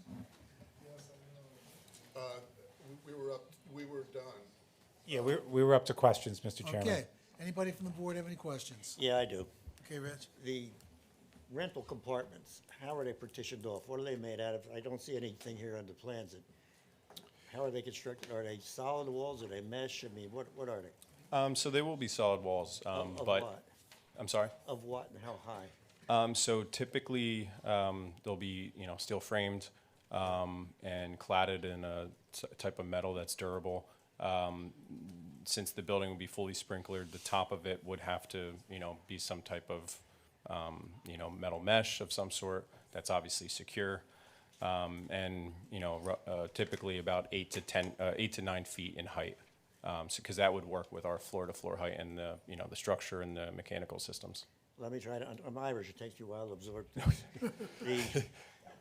The compartment's about 8 feet high? Yes, around 8 to 9 feet high. What's your yeah. ceiling height? So our floor-to-floor is currently 12 feet. So, if you subtract the depth for the structure, we're still weighing the options if we'll do like a cast-in-place concrete or traditional steel frame, and then have head clearance for mechanical systems. So, you're going to probably be left with around, 1.5 foot clearance. What would be the ceiling of the rental compartment, the rental unit? Yeah, like I mentioned, since the building is sprinklered, Yeah. In case, God forbid, there was ever a fire, that ceiling would have to be to allow the fire suppression system. I think his question is, what's the top of a unit if you're in a unit? Yeah. If you were at the floor looking up, where does the top end? Yeah. Okay. So the walls will go full height to the underside of the floor above. So they'll be Okay. basically And up to 12. Yes, but the ceiling will be below that. Okay. The mechanical systems will be above the ceiling, including the sprinkler system. The sprinkler heads will be above the ceiling of the unit. And that sprinkler, or that ceiling will be like a wire mesh, 3-4 inch squares. Okay. To allow for the sprinklers to allow the water to come down into the unit. Oh, okay, so it's basically it's a four-sided box with an open roof. Yes, Okay. Then you've got your mechanicals and a headspace. yes. Okay. Just following up on that real quick, is each of the units sprinklered? Yes. Yeah, I have a question in regards to the tint of the windows. Will it be specifically visible? So like, will you be able to see right through? And then the second part to that question is, since if it's gonna be visible, I know in some storage facilities, the lights turn off when nobody's walking through the hallways. Will those lights be on, pop on, once a person is going to their unit? They will be, to bring a level of sustainability, they'll be on occupancy sensors, right? So, but we do plan to have these windows tinted in some fashion so that the illumination from within the building isn't so obtrusive outside of the building visibly. But yeah, to answer your point, yes, it will be fully lit. Okay, so there will be a tint. So like if I'm looking from like, let's say Borough Hall, and I'm looking at inside the windows, I won't be able to see like the number on the specific unit? No, Will it be- yeah, Okay, yeah. so it'll be like a tint. Correct. Kind of like you wouldn't know what it is. And then- Right. which leads me to my second question. I don't see any monument sign or, how do you guys plan on advertising? Like where would you design like advertising for business? So we haven't proposed what that signage looks like yet, but, in the event where a tenant would come on board, we'll have to work towards that design then when that happens. Question on the basement. The storage units, the 3 above-grade units, have an open ceiling. Are the basement compartments constructed the same way? That's correct, yep. Where are the bathrooms? So on this, this plan, they're not currently shown, but they will be dedicated on-site restroom facilities. They'll be accessed, on each floor. Why aren't they on the plans? So just the means of that being at the level that we're at right now. We haven't dove deep into the actual plumbing counts and to that level of detail yet. But if you want, we could add, you could add them Oh, to the- yeah, exactly. We could show them for the next meeting if the board wants to see it. Yeah, because we can't deal with conceptuals. We have to know exactly what we're gonna vote on. That's fine, that's fine. Yeah, I mean, you also called A02 a typical floor plan. So that's not the actual floor plan? So just to be clear on that, what typically happens with self-storage facilities, and as an attorney for one, I've probably worked on over 20 of them now, I would say over the last maybe 5 to 10 years, is that there's a generic floor plan like this, and it's based on square footage. So each floor, like here, is around 18,000 square feet. And what the market demand will dictate later when they go to build it is whether they need more 5x5s, whether they need more 10x10s. But the square footage will remain the same, but the type of unit might differ a little bit. But the square footage will not change. The floor will not change. The hallways will not change. But the size might go. You might have more 5x5s or more 10x10s, just based on what the market demands at the time. Are these units modular, that you can change them? If you had a 5x5, could you convert it to a 10x10 later on? If you were to, add a demising wall or change the depth of the unit and, in that run, if there's two stacked on either side, that's definitely doable. Right, but the square footage in the box would not change. No, it wouldn't. So is the 309 self-storage units, that's an estimate? Is that Correct. the high end or the low end, or? I understand it's a plus or minus, I get it, but. Yeah. I would say it could fluctuate up or down, but the square footage stays the same. Up or down 10%, something like that? or- I would say that that's probably accurate, yes.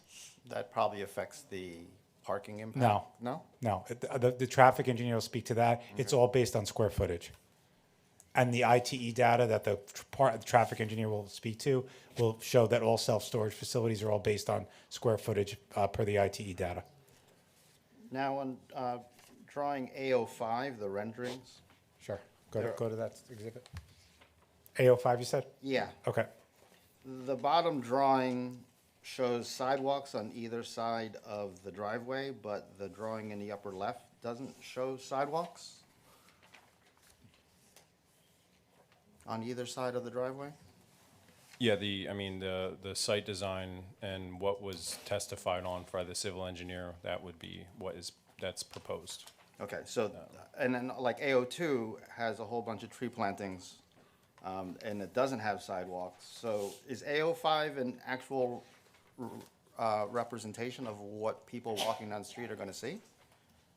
It is more of a conceptual level in terms of what is surrounding the buildings, but we will definitely, reflect what is actually being proposed. But just to be clear, the reason that the landscaping is not as robust here as it was on the site plan is because we didn't want to take away from the building. We wanted you to actually see the building in the exhibit versus the engineering site plan, which actually shows them all. So you wouldn't want to obstruct it in the exhibit and have the plantings there. Yeah, correct? that's another reason too, yes. So, A05, I mean, there are berms on the site, is that correct? The berm is in the rear.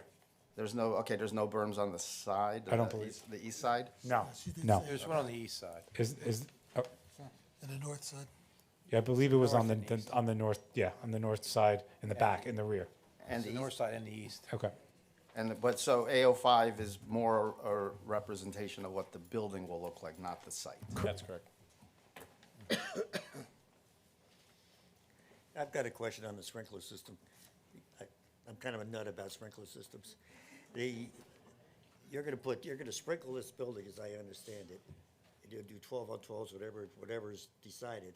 But your units are gonna be flexible, so they could change. So in effect, you don't necessarily have a sprinkler head in the center of or in each of these units then, correct? Well, if the units are modified, the sprinkler system gets modified with them. So we do that all the time in all commercial buildings. So you would modify to accommodate each individual unit? Yes. Okay. And Bill, is that a building or fire code requirement? Is that what, okay. Yeah, that falls under building codes and fire codes. Things happen. One more question about the site. The site currently has a lot of bamboo on the back, the northern end. Is that on your property? Do you know the answer to that? I do not know the answer. Do you want me to that. bring Olivia back just to answer that, Mr. Flores? Yeah, please. Okay. See, Cliff, she didn't leave. She's fine, she's on, no, I appreciate it. She's on recall, and I thank you. All right, can you just answer that question, Olivia? Yeah, I think it's a little difficult to tell. We would have to go out there and confirm where the property corners are, but knowing bamboo, I would imagine that some of it encroaches onto our property. And if it's on the property, is the plan to remove the bamboo as well as the trees? If the board would want us to remove the bamboo, then we could do that. It does provide pretty strong buffering at this time, so it would be up to the board's discretion in that case. I'm just wondering if the bamboo on the property will impede the plans for the landscape. Oh, it won't, no. Okay. Thanks, Olivia. Thank you. You mentioned before, you said when a tenant is on site. What did you mean by that when we were talking about the sign? Like when, the management process is, has a say in, the signage and what it should read and all that stuff. Yeah, so when the self-storage facilities get, to answer your question, when the self-storage facilities get approved, then typically they'll have a management company. So that's why you see Public Storage, Extra Space, CubeSmart. So if one of those happen to be the management company, they might request a sign. If it's an independent management company, they may or may not request a sign. But when those names that you're familiar with are the management company, that's what he meant by tenant. Okay, so it is not owner occupied. Say that one more time. So it is not owner occupied. No. So what happens is the owner owns the site and works with the management company on the building. So that's, I could have the person that I was going to have testify explain that a little bit more, but it would be like if you owned a multifamily building, you would be the owner, but you might utilize a management company that specializes in that, specific field to run the day-to-day operations for you. It's essentially a site lease, isn't it? Correct, exactly. It's like a warehouse. Yeah. Very similar. Yeah. So just go back to your plan. It's a little misleading. As John was saying, AO2, we don't see the sidewalk coming out from the building on either side there. And the other is the bathrooms. I'm looking at what you designed. I know you said you're flex space inside, but it would be good to see where the bathrooms are. I agree with that. We should have done that. I agree. We will add that to the plan. There's a number of entrances on four corners, or three of the four corners.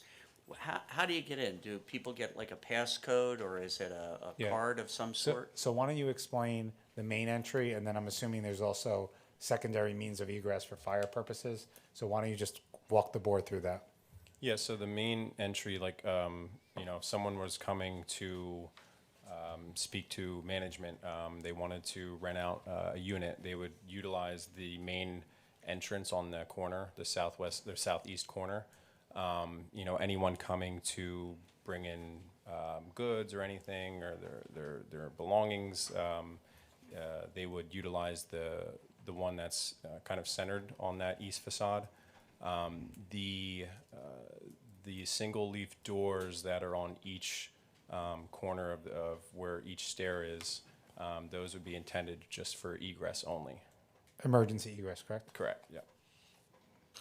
Okay, and then walk me through what a vegetated roof is and the maintenance of it, and what's the long term?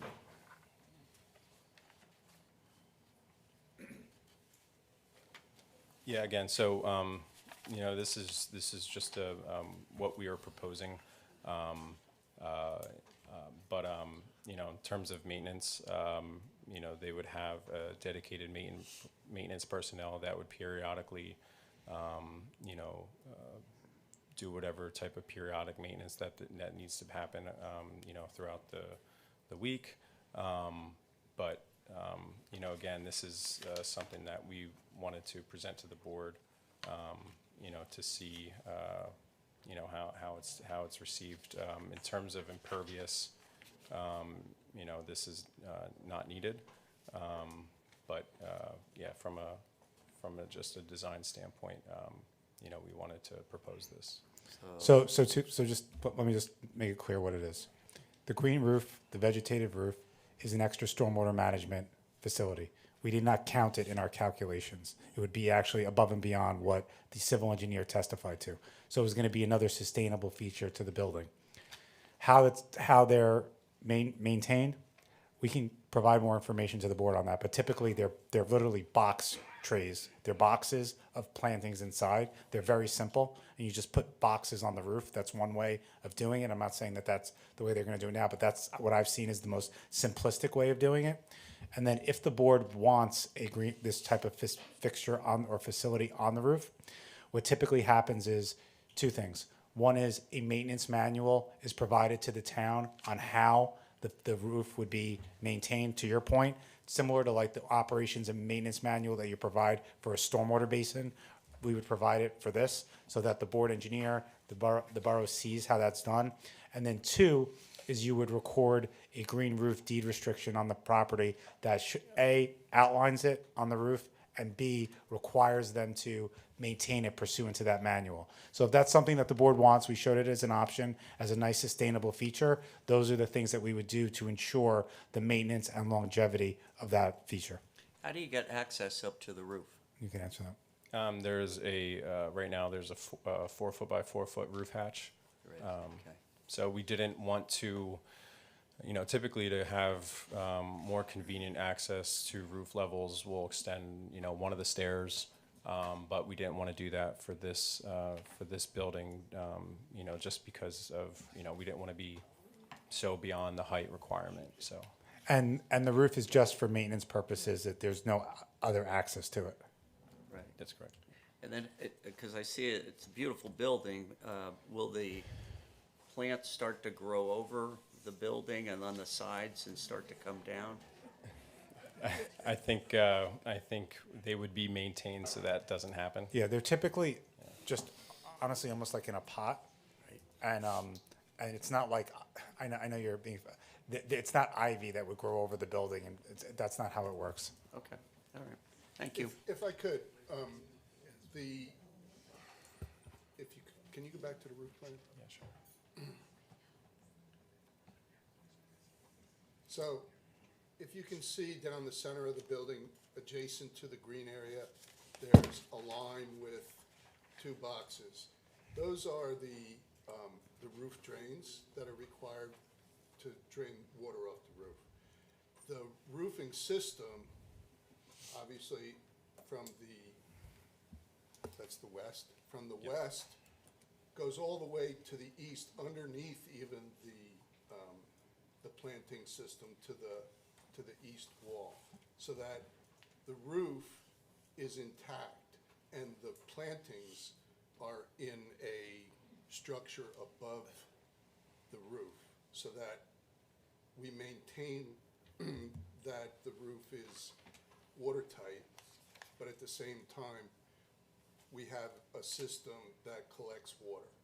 So, it's kind of belt and suspenders. Yeah, I understand that, but it's just not enough detail in the plans, in my opinion. You showed you comply with DEP and IBC codes on the green roof, all the setbacks. I don't think the hatch complies at all with the IBC code. I don't think you can maintain a green roof of that size for a 4x4 hatch, but the details are needed. There's just no details on that system. Normally, we provide that during construction drawings to the building department, not necessarily at planning level. Well, the problem with that is if you're showing something that the building code requires a different offset, that's not what the board approves, should the board approve it. So I think you need to show that it complies with both the DEP green roof requirements and And the we can- IBC requirements. And we'll do that. Just so Yeah. the maintenance, the setbacks, the site safety requirements are addressed. Okay. And just to clarify one more time, comparing AO5 to AO2, will there be sidewalks on either side of the driveway, or will there not be sidewalks? Just go to the site plan. We'll just go to the site plan and confirm it for you.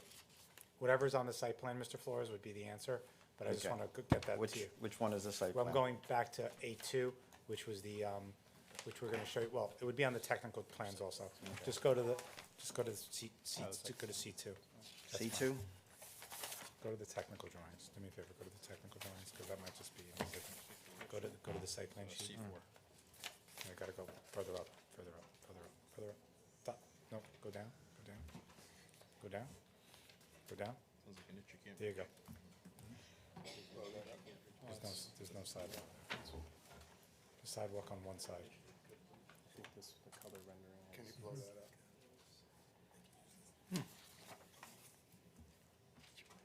Yeah, it's only on the one side of the building. But it doesn't go out to the street? Yeah, it connects to the, but let Olivia answer. Yes, so there is only sidewalk on the, against the building, on the right side of the building, or the left side of the drive aisle. On the opposite side, where we're concerned on if there is sidewalk or not, we're not proposing sidewalk as shown in the architectural rendering, but we are proposing a ramp and sidewalk connection to the brick pavers that are there currently. So that connects to the funeral home that is on lot 18. So if you can kind of see towards the right bottom corner of the site rendering, there is this brick paver pattern with a landscape islands in the middle. Yeah, where the cursor currently is. So that is the sidewalk that is being proposed on the right side. It's just meant to connect into the neighboring property. So someone who maybe has a small unit and wants to cart a bunch of stuff and not drive it, but rather walk it, because we are a walkable community, they would have to go up to that shared sidewalk and then cross the driveway? Yes, and if they were pushing a cart of some sort, there's a ramp that leads to a flush curb.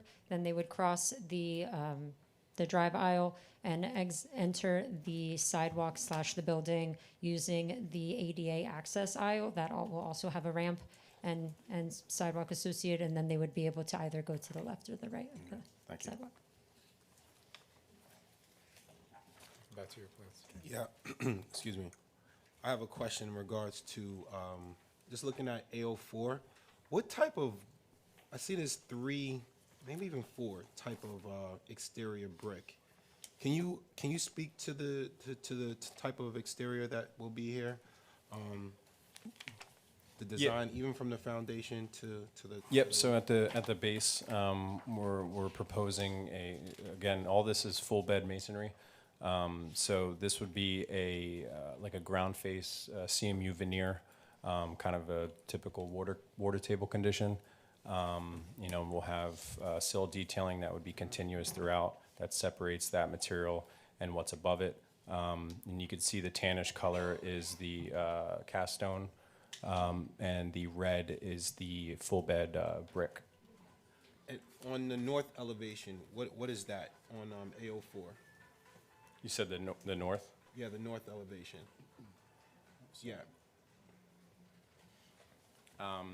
So again, just to be, kind of conscious in cost and all that, knowing that there is a lot of attention to detail in the rest of the facades, this is just showing a horizontal cladding of some sort. Cladding. Yes. Yeah, like a fiber cement. And Yeah. would this be EFIS or? No, like a fiber cement horizontal, like clap siding. Yeah. Okay. Metal frame construction? Yes. And just so I understand, so management company wants to lease this space, let's say, it's approved and the management company wants to lease it, they want signs. They, what is the process by which those signs are installed? You mean from a procedural perspective? Yeah. Two options. Option number one is you comply with the sign ordinance and you just get a permit through the building department, has to fully comply with the ordinance. Option number two, just like anybody else, any business or any home, if you want to get a variance, you have to come to the board and apply for a variance if you seek one. Okay. Yeah. It was in reference to the management companies, you named a couple, they all have their own color schemes. I know it's like you all. Just on the signage, but the building would, if the board approves the application, it would be with the way that the architecture is proposed. Yeah, you're right. Like Extra Space, for example, is green, and Cube Smart is red or whatever. But I've also seen it where they've made adjustments to their signage based on municipal requirements as well. But the building would have to stay the same if the board, especially since it's a use variance, I would assume the architecture is would be critical to anything that the board decides. So we'd have to keep it that way. And those signs are rarely small, so. Like I said, they would. Yeah. They would have to. They have a choice. They'd have to comply, or they'd have to justify a variance. That would be their business decision on that. Jason, they couldn't comply because it's a use variance, so any signs would be board approval. Okay, that's fine. Mike, refresh my memory. Is it in the SID? No. Oh, it's outside of the SID. Correct. Had a question on your mechanicals. All your mechanicals going on the roof, so there's gonna be no furnaces or anything like on levels? It's, Mechanicals will go on the roof. so you're gonna be running pretty large ductwork through the building to get down at least to the basement, the first floor? It's really not depicted on your plans, that's why I was asking. It hasn't been engineered yet, so we don't know the size of the ducts and. And on the architect, it kind of seems like on the civils, there's an overhang over the loading area. Is there an overhang? Because it's not depicted on the architectural rendering. That's a good pickup. See like a shadow there. I'm not quite sure if that's just a ramp or. Yeah, the only overhang that we're proposing is the canopy over the main entrance on that southeast corner. Nothing over the loading dock, or loading area, sorry. No, loading dock. Not currently, no. Okay. The access to the facilities, everything's at grade. Is that a traffic engineer question if a single unit truck comes? Because you're up in the air 3 feet. The doors right now are all flush, and there's only 2 doors. The double door accessing it is the biggest door. There's no roll-ups or any accommodations for a single unit truck, anything that's raised. If you're pulling something off a truck that's raised, you're gonna have to put a ramp, which eats up more space from the building, to get down to a door at grade.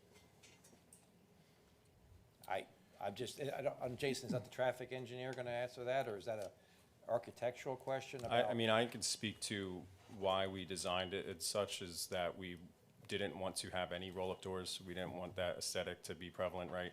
So, carrying the same language as the double, leaf storefront doors, as, where you would load in, product and all that stuff.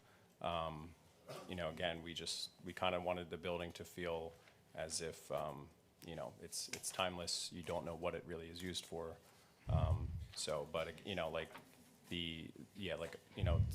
Typically with these moving trucks, they do have, built-in ramps. I can speak, I just moved out of my apartment 2 weeks ago, and I had one guy lifting everything, and I had to carry it, so, but to answer your question, everything is at grade, and, yeah. Yeah, it goes back to the traffic engineer, because the circulation only doesn't work for a single unit truck, which requires 70 feet, and you have 50 feet. So I'm just saying if it was elevated, you wouldn't lose the extra space on top of the 70 for the ramp or whatever. Yeah, I saw that comment in your letter that we got, so we'll address it. I've got a question on, is it gonna be a gate? I don't know if that's a traffic engineer or an architectural question. No, that's more of an operational, I think, question. You're saying at the front entrance? Well, typically these places have gates. Yeah. And I don't see one here. I wasn't sure how you're gonna manage that. Yeah, I don't know if one's proposed right now. I'll ask the applicant if that's something that he's looking to propose. And if they are, we'll show you the detail of it. Can you go back to the sidewalk that is in between this property and the funeral home? Is that gonna stay there, that brick sidewalk? That will. So part of the sidewalk's gonna be on your property, and part of the sidewalk is gonna be on the funeral home property? Yes, that's how it exists today. Right. And that will go the entire length as it's illustrated? Yeah, whatever is there that's existing today will remain between the two properties, except for where we need to connect into it. Okay. I'm gonna make a suggestion. The next time that you come, maybe you can redo these plans a little bit so that there's a little bit more focus, so we can see exactly what we are asked to approve. 'Cause it's a little fuzzy. Okay. While Olivia's up, is the sidewalks in front are bluestone? Yes. Are you guys proposing to decorative concrete for the replacement of the sidewalk? Or? Yes, we will comply with the bluestone requirement. Gotcha. They'll decorate fit if you don't. Anybody else on the board have any questions? On the elevators, will they accommodate a stretcher? Yes. Right, yeah, that's something. There's 3 elevators, or is like 1 elevator and a freight elevator? So they're all designed to, they will be big enough to accommodate the stretcher. The height will be adequate, so for large furniture. And, the bi-parting doors would be the same width as what you were bringing into the building. That's what I was just gonna ask you. Yeah. It's gonna be the type of elevators that don't really have a machine room or anything like that, those all be in the shaft? Yeah, typically, lately we've been doing machine roomless elevators, so to avoid that, yeah. Anybody else on the board have any questions? Okay. Anyone from the audience have any questions on the testimony just given by USA Architects? Come forward, please.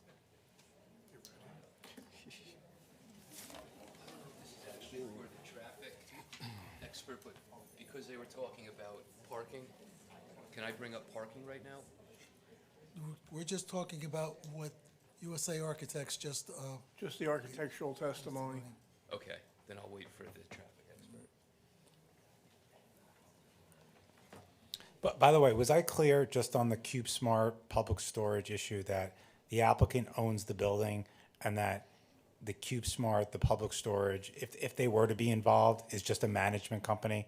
They're not, all they do is manage. They're not an owner, they're not a ground tenant, just to be clear. If they even get involved in the first place. Okay.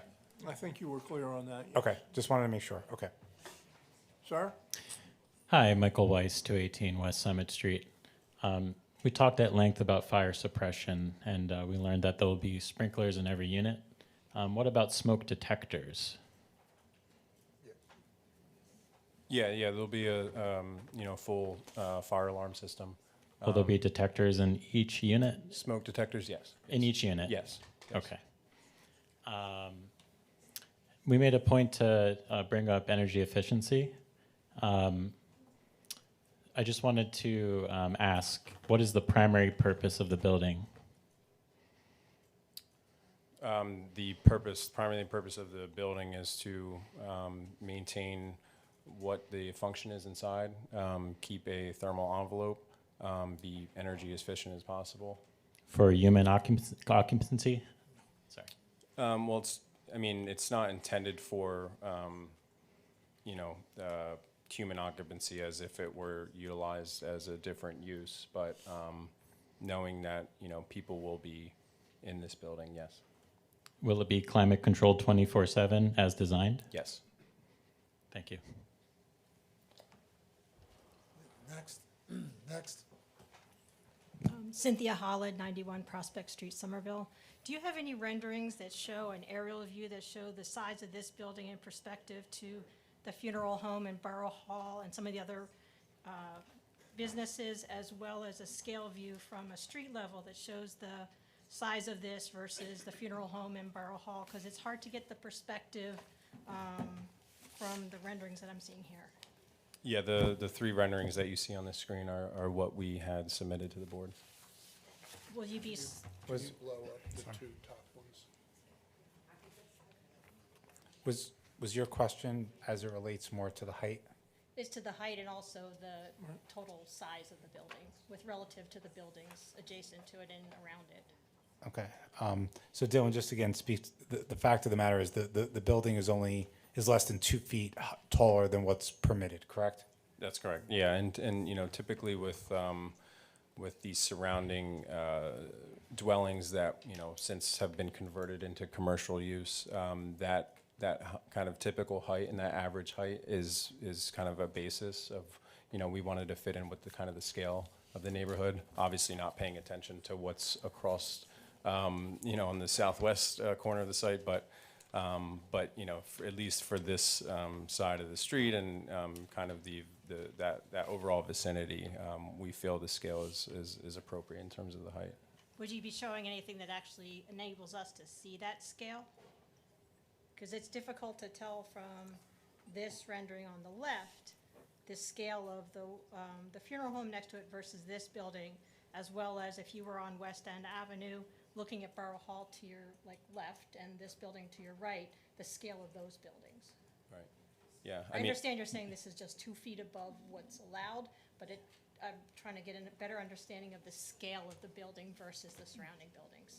Yeah, and it's certainly, you know, we can do that study and see, you know, how this relates to more of a, you know, a zoomed out scale, right? So, yeah. So that will be at the next meeting, we'll be able to see that? We can provide that if that's something the board would also, you know, Yeah. like to see. I would. Thank you. Next. Greg Confer, 108 North Midhouse Street. You said that some of these pictures, you've stripped away the landscaping so you could get a better view of the building itself. Do any of the images represent it with the landscaping? As what is specifically proposed on the civil drawings, no. These are an intent to focus primarily on the architecture at this point in that discussion. But again, we can certainly, you know, coordinate with, you know, the latest plantings and those locations, you know, and provide those updates. I would assume the board would want that before they make an approval. They'd want to see what the end picture would look like. Of course. Yeah. Okay. We can't deal with concepts. Yeah, No, seriously. Yeah. The planning board can. We can't. Right. We've It has- got to there know has to all be the a colors specific plan. and the materials that are going to be used. Yep. And then the other question might be out of line for this audience, but so really concerned about the person, the company that's going to be managing this is not known yet. So what happens if a company moves in and after 3 years they decide it's not really profitable for us to man this from X to X? We're going to put a gate on the front with a. How would those approvals and things have to I mean, go through? No, that's a good question. Those would all be anything, if the board were to approve the application, anything that we testify to or stipulate to would be a condition. So that's why I think the chairman was also saying conceptually they want everything refined because, and same thing as to operational characteristics. If there is a gate and the board wants a gate and we put it on the plan, you couldn't remove it without coming back to the board. Same thing with hours of operation and things of that nature. You know, I indicated 10 p.m. is when it would close. If they wanted to stay open later, they could not do that without coming back to the board. Those conditions would most likely be in any resolution that the board would approve. In addition to the plans, which would have the plantings in the areas that they have to be and things of that nature. That's why you have approved site plans.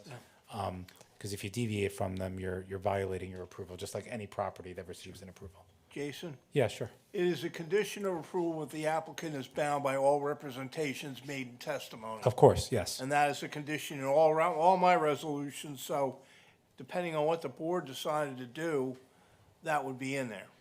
Right, and the board can then, in its deliberations, not to stay on this issue, add additional conditions that they felt was appropriate as well. Correct. So it's not, there's no room for interpretation by the applicant.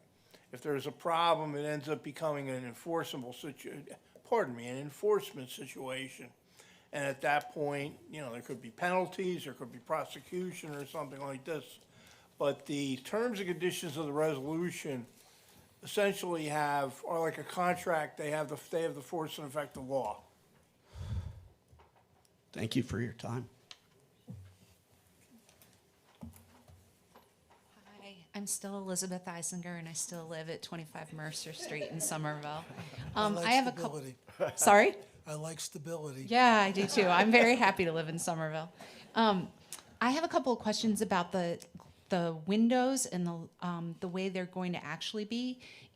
It's sort of really hard to see, but will we from the street be able to see the overhead lighting? Will we see the actual units? What can the public expect to see as we walk down the street? Likewise, how much of the area around will people, say on the third floor, be able to see into people's homes? Can they see, or the library who's coming in and out? I'm thinking of the safety of people walking around.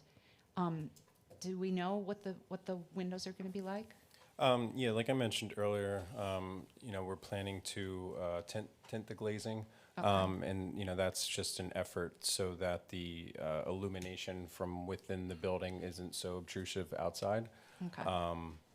But even if it was used as, say, an office building, I think you would still have the visibility of people within being able to see outward, right? I think the essence of some of that overhead lighting would be visible. Okay.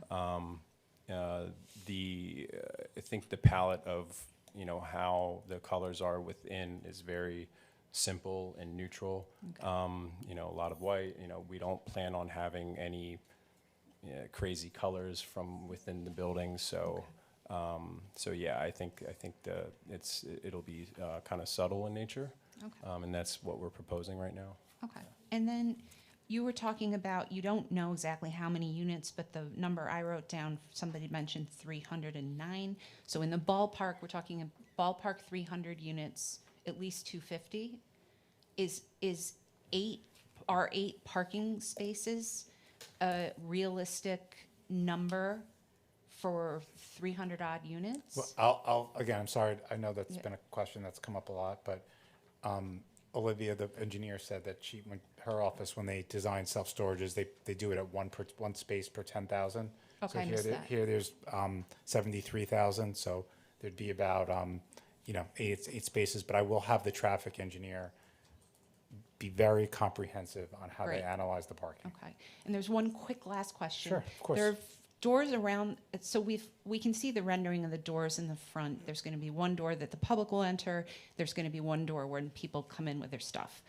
Then there are fire doors it looked like the other 3 sides of the building. Right. Are they going to be emergency exits only, and don't go through them, or there'll be a noise, or can people open them up and hold them open to bring in stuff like you might in an apartment building if there's a back door? Yeah, I mean, the intent for those 3 doors from those corner stairwells is just to be egress only.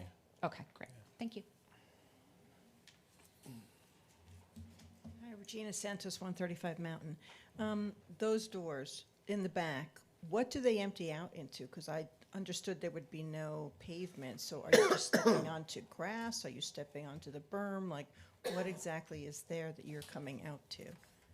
It's the surrounding site. So again, like in event of emergency exit, you would have to evacuate the building as quickly as possible. So you would just exit to. So there's no walkways or anything? You're basically coming out to dirt or to grass or something out there, correct? Correct? It would be grass, and it's level out along all those exits around the building. Okay. My next question is there individual light switches and electrical outlets inside of the units? I've had self-storage that allowed that. Is that the case here? And then if that's the case, how do you propose doing the flexible units? That I've never heard of. Yeah, I mean, that would definitely be the case here as well. So to every have- unit will have an outlet of its own, an and electrical dedicated outlet of lighting. its own, Yes, yes. so that people can work inside the unit. Again, back to my question, they're not just storing things. No, can they be could not hanging. work inside the unit and run a business Well, inside the unit. no, like not that. run a business, but you can certainly like repair small appliances or That medical equipment or things like that. that would not be allowed whatsoever. You could not do work like that inside the units. Then what would be the purpose of having the outlets? Yeah, I'm not aware that I'll ask the client if the outlets inside the units are necessary. The light switches obviously are if you go inside, so you have light inside, but I can find that out for you. But there's no work permitted inside the units. Okay. Then back, if you could put the other pictures up, the renderings that, they're not Sure. really the renderings, I guess, for the moment. The size and scale of those. Back to the question about the mature trees that are there are going to have to be taken out for the building. What is the size and scale of the trees that are being proposed? Are we talking about something that's 5 foot tall? Or are you talking about bringing in some heavy-duty mature trees? Because That's not a question for the architect. Do you want the engineer to come back and answer that, Mr. Chairman? Yes, please. Sure. Yeah, that would be for her. Sorry. So typically, when trees are proposed, they, evergreen trees are between 6 and 7 feet. Same thing with shade trees. So this is just the largest appropriate tree to plant based on constructability and just maneuvering trees from a nursery to a where they're being planted. But there are the evergreen trees and the shade trees. There will grow, of course, very large once they reach maturity. That's if possible, I'd like to propose that something be done, because that will take years to make something that large, and there is absolutely a way of getting larger scale trees to replace the larger scale trees that are being done. So that's just a comment. This is what I would suggest on that issue. What I've been told from boards and from engineers is that bringing in something that's really tall sometimes inhibits that ability to grow. So when you bring it in shorter, it actually grows better. But we can leave that up to your board professional if he feels that bringing it in at 8 to 10 is better. I understand the comment. I'm just giving you trying the. to balance the size Understood. of Right. that building to what's around it, and the fact that you're taking out very big trees. Yeah. Like you should put Right. some very big trees back in. The trees proposed don't comply with the height. Yeah. Which Yes, next. I think the applicant is agreeable to make the trees comply with the borough ordinance. Is Correct. that-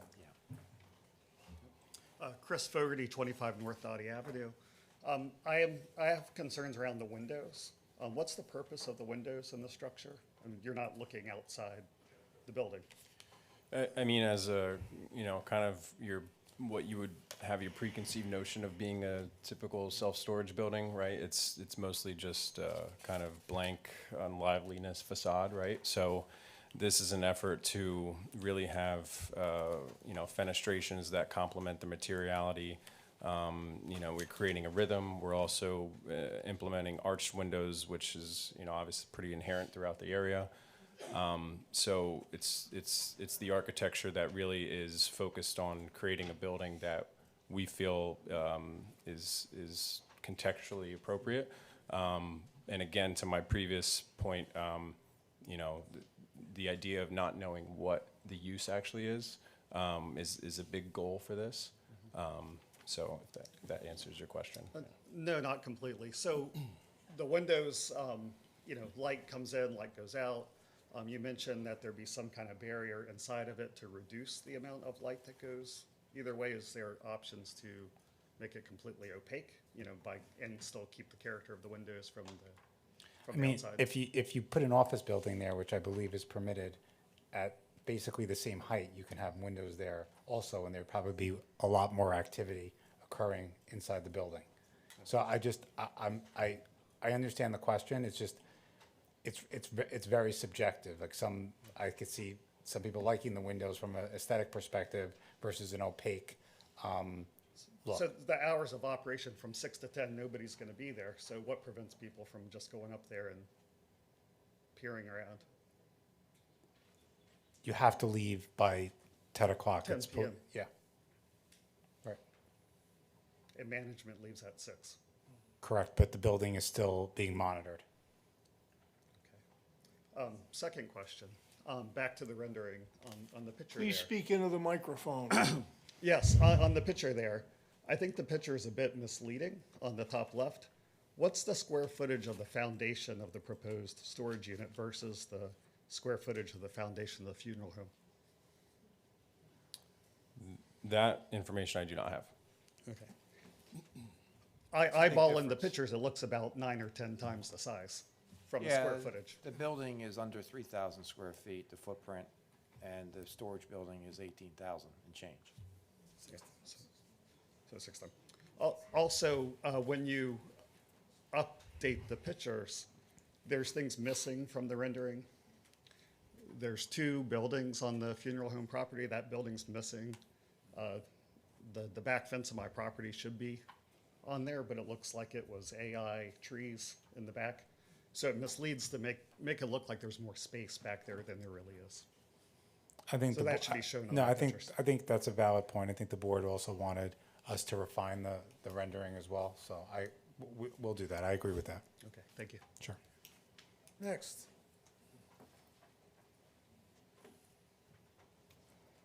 Hello, Mary Hodges, 14 South Clark Avenue. It's a pretty building. I don't see any place that signage could go up on that building because of the windows. So I'm anticipating that there would be a big change to the building moving forward. In terms of building signage, the intended location would be to be above the main entrance canopy. So there would be letters mounted on the top of the canopy. I have an idea on the signage because you've just brought it up. The board just brought it up. We should have a box just showing where it would be outlined on the building, just so there's no confusion the next time we come back. The management company obviously would pick the artwork or the letters that were on it. But to your point, I think it's valid. We should probably just put it there to show the size and where it would be on the building. 'Cause- Okay, thank you. Also, you spoke about a color palette for the inside of the building. I have noticed on many storage units that have windows, that the inside of the building is decorated with the signage. Windows that lights on so you see through it. So that sort of gets around the exterior rules of the building. So I don't know if the board wants to allow that type of signage on the inside of the building that you would see from the street. I mean, yeah, and like I mentioned earlier, I completely agree, and that's not the intent here. That's not the product that we're trying to design. In terms of the actual signage for the management company, they might have their own colors or standards of font size, style. Yeah. But again, that has to go But it's in going to front of fit the in board. that little rectangle above the door. It would be mounted on top of the canopy. Okay. Yeah. So it could be a couple of feet. Okay. Thank you. It'd be really helpful if the window tint was specified so that I had some comments about the interior lighting is not shown on the plans, the level of intensity, whether it causes light trespass. So Yeah, you're saying that there should be a spec on the tint? Or Something some in the sort of tint, information because that indicates if light can pass through? if it's going to be a very dark tint, then I'm not concerned with light trespass at 2 o'clock in the morning on the neighbor's property because it's not going to happen. You might have a welfare issue, but I know we have cameras because you can't see what's going on.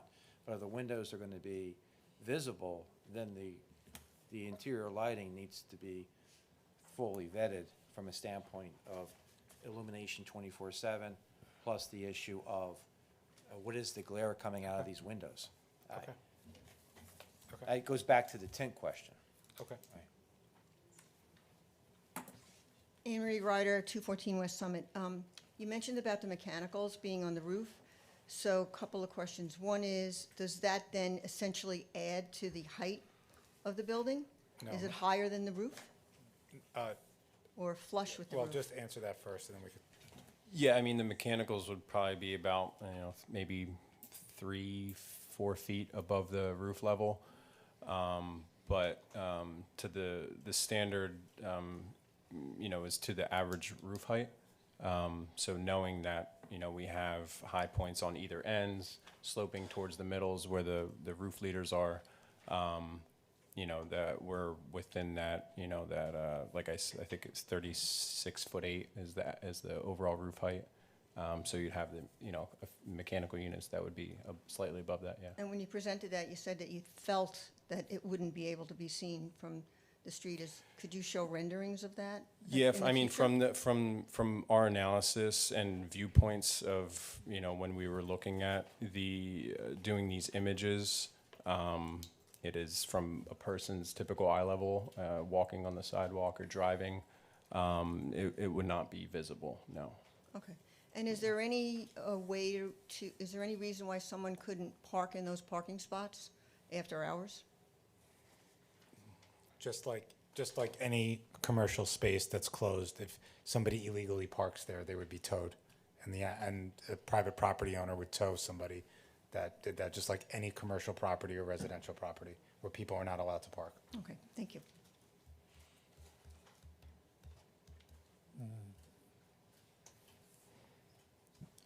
Hello, Jack Davitt, 51 West Main Street. Question about the flexibility of the use of the building from a structural standpoint. Hypothetically, let's say you have a tenant, the lease. Yeah, just to, when you say tenant, what do you mean? Like a management company. Yeah, okay, let's just use that. I just Sure, want to make sure. sure, Yeah, management Sorry, company. go ahead. Yeah, go ahead. Let's say a management company has a lease and let's say the lease goes up, they leave, and for whatever reason, there's trouble securing another management company. Would there be anything structural about the building that would prevent it from being retrofitted for use, such as like an office or some other commercial use that isn't a self-storage? Aside from moving some walls around.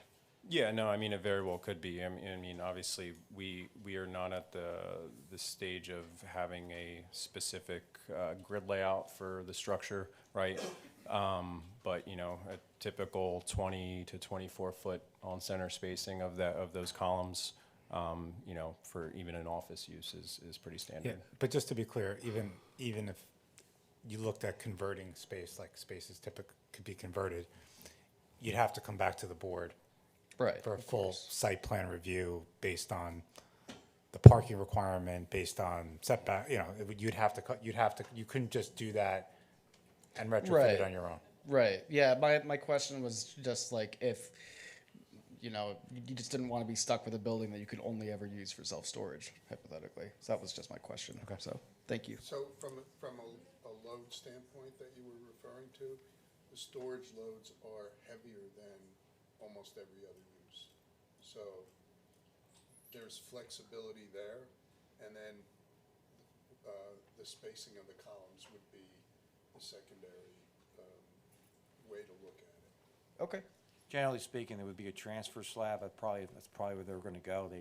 And that means the concrete strap pad is structural, so it doesn't matter where you put the load on top of that slab. You don't have to worry about it because it's a transfer slab.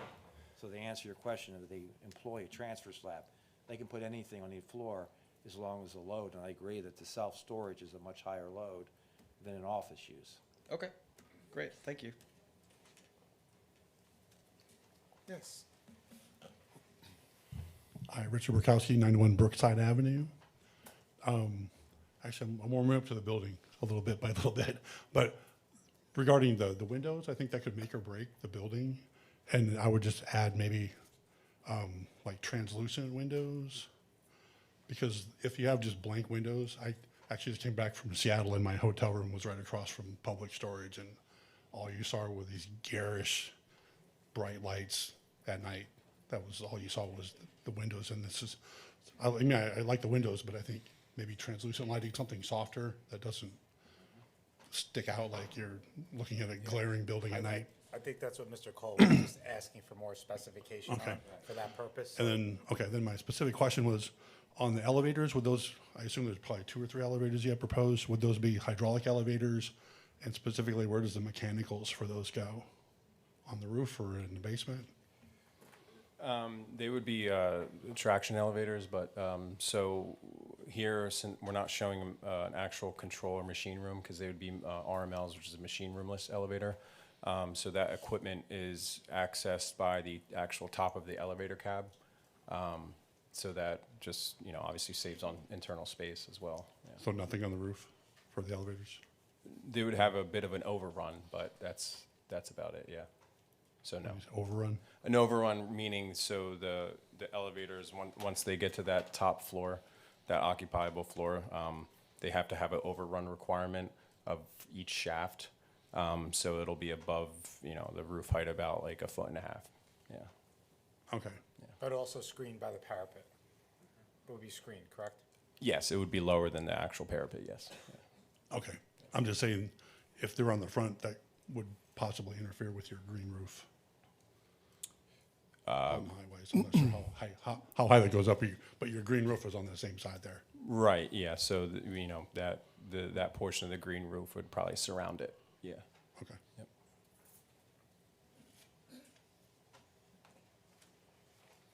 Marge Sullivan, 8 South Richards Avenue in Somerville. Mine is more, not so much a question as a request, and it pertains to We're just doing questions right now. some of the other... Excuse me, Marge, we're just doing questions right now.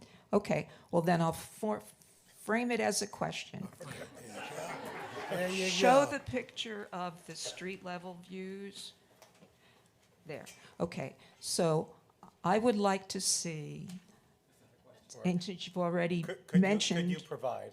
Could you provide?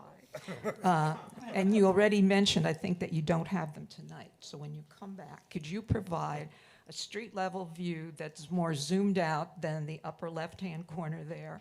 Because I think an important question, even though you've mentioned that you've tried to take context into account of the surrounding area and the choice of brick and the windows and stuff, you've kind of completely left out the opposite side of the street in that one upper view.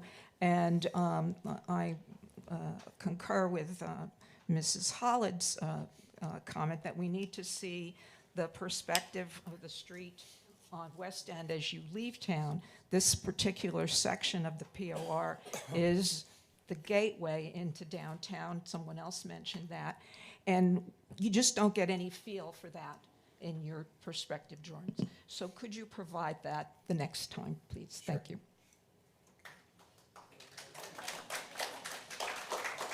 Yes, next. Todd Deutsch, 200 East Main Street.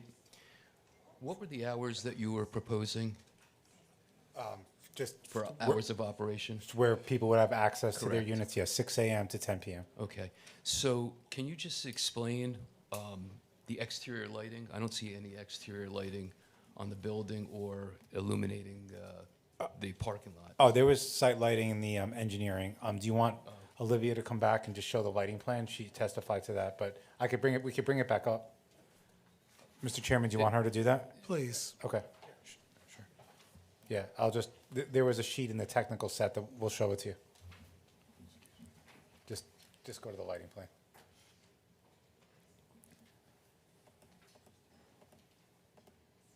All right, so just, Olivia, just reference the sheet that we're on when you just have it. You just had it. There you go. Wait, if I, yep, okay, I keep doing that. How do you?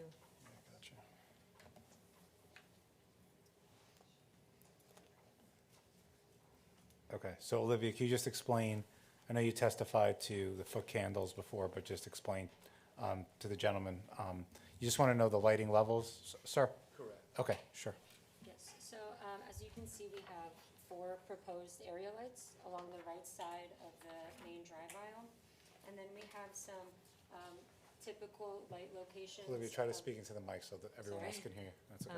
And there are some typical light locations of wall packs mounted to the building. I think Dylan will be able to provide a little bit more information about the building lighting itself, and then, if you'll But just it's all modeled in your plan? Yes, Okay. that is correct.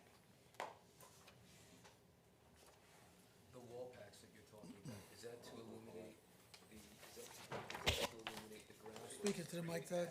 Is that to illuminate the ground or create accent lighting for the building? To illuminate the ground for pedestrian safety where there's sidewalks. And Olivia, just to further answer that, those are shielded cutoff fixtures, correct? Yes, those are, so the area lights have shields on them. You can kind of see it, that there's a crescent-shaped shield on the back of the area lights, so it's really shielding anything from spilling out behind the light pole. And then the wall lights are facing like straight down. Okay. Yes. So are you proposing any accent lighting to the building itself? Yeah, we will be, and that's something that we will prepare for the next I meeting. believe that was. Yes. Todd, I asked the same question, and I also recommended that the lights be in conformance with the SID standards. Okay. So they're not just shoebox lights or full cutoff, that they comply. Very good. All right, thank you. Yes. Veronica Guaria, 6 Everett Drive. My one question would be, you are 2 feet above what is allowed. If the board decided not to grant that variance, how would that affect the design of this building? Would you cut off the top floor, or how would it be affected? We feel like we could still make it work with taking a little bit out of each floor level to meet that requirement if it's necessary.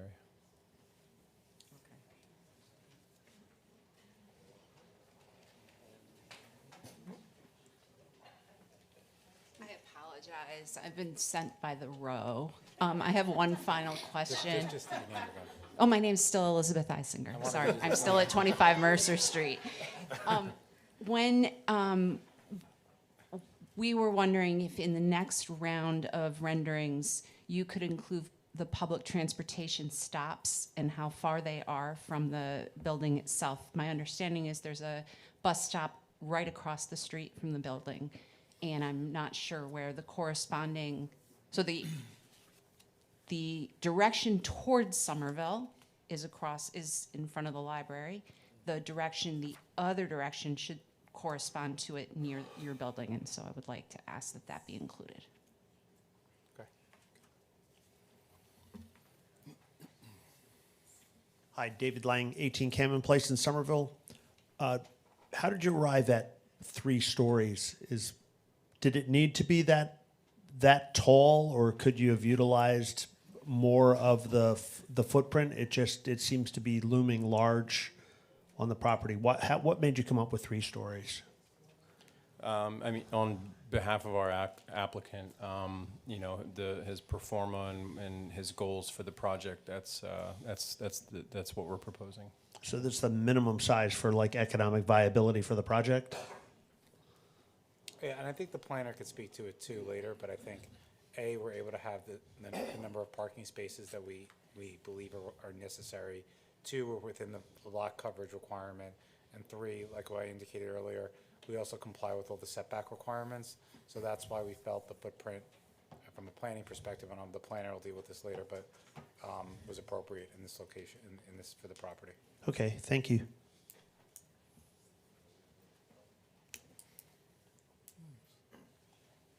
That's it? Other questions? Okay. Jason, the sewage, are you gonna address, is Olivia gonna address that, the need for a TWA, is that? Oh, yeah, sure. Doesn't She can touch on that real quick. Did you want her to answer that now? Yeah, Yeah. the DEP, the table doesn't address self-storage, so the question comes up, and it's all over the place. Yeah, I would imagine that because of a self-storage use of, this demand, there's not a consistent NJDEP requirement for it. I would assume that 0.15 gallons per square foot would be probably appropriate for this use, but in terms of if you wanted to look at DEP regulations. But truthfully, there are 1 to 2 employees on site. The bathrooms are not for public use. There's no one coming off the streets to use the bathrooms. It's not allowable, I believe, in the facility, and we can make so, since we have to show bathroom locations anyway, but I'm not anticipating this to be over 8,000 gallons per day. Just to Yeah. clarify what you mean by the public can't use the bathroom, if you have a unit in the building, you can use the restroom. Yes, You just can't yes. come off the street and use the bathroom inside if you're not a unit owner. holder. Correct. Okay. So I think the answer is we don't believe it's required, but we'll confirm. Should the board, we'll deal with this in the back end, should the Yeah, board approve it? Sure. Right. We have a question pending. Yes, Heather McNall Lang, 18 Cameron Place, Somerville. Since we are asking for renderings, could we get one both in the daytime and in the evening time? I know when I've driven by self-storage units in the past, in the evening time you can see the white walls with the bright orange doors. And I'm not sure that's a view we want to be having all the time. And I know it comes down to a question of tinting, but, so I'd like to Well, have that's a that question. addressed. That's a question. Yes. And the other question I had is, what phase of development do you think you are with this project? Because it seems to me that we've got some discrepancies between what the architects are saying and what the site and planner is saying. Because sidewalks, no sidewalks, lights, doors, all that. When can we see a picture, a completed picture? Because right now I'm seeing different pictures. I don't think it's a discrepancy. I just think the purpose of the rendering that the architect showed was just really to make sure the building was done. Because I've also been involved in projects, not just self-storage, but anything. When you show the mature landscaping in the rendering, everybody says, well, now we can't see the building and it doesn't properly show us what's there. So the architect, I think, just wanted to show zoom in on the building so you could see it. But on the site plan, controls on what is going to be on the site. But I don't disagree with what you just said and what the board just has been saying, which is that's fine, but we'd like to see a completed rendering before we take action on the application, and that's fine. So we will do that. Okay, thank you. No problem. Dominic Precario, 20 West Cliff Street. Just a quick question on the 3D rendering, if you could pull it back up. So on the other side, you're facing the Unity Bank side. I believe this is the professional office residential district, correct? Yes, it is. Right. Okay, so we're proposing a 3-story structure, and on that side, you are showing the full layout to be with the stucco and the brick facade using the Hauser building. There was one side that showed that there was mainly just non-finished structure, the brick side, correct? Yeah. Is that only facing the back side, facing the other direction? Correct. Okay, and then the mass of this building compared to the surrounding areas, I do see obviously the white building and the Unity Bank structure. Is there any other structures that were considered? Is there a general average? I know that the POR versus the B1 district is a very big delineation of the size of each structure and what use it's used for. Right. So just out of curiosity, was anything taken into consideration for different setback requirements, separate structures, or any form to make this at least appear on a smaller scale, whether it was the same size or not? I mean, I think our approach was a balance of, trying to meet the applicants and our clients' goals, right, for the project. Obviously, taking into consideration, the structures that are probably within close proximity, but making sure that at least the viewpoints along, the current structures, existing structures of what's currently there, that it's not so, massive in terms of height or, and all that stuff. Obviously the footprint and the stories, like, again, we're trying to make the project work from, a standpoint of the goals, right?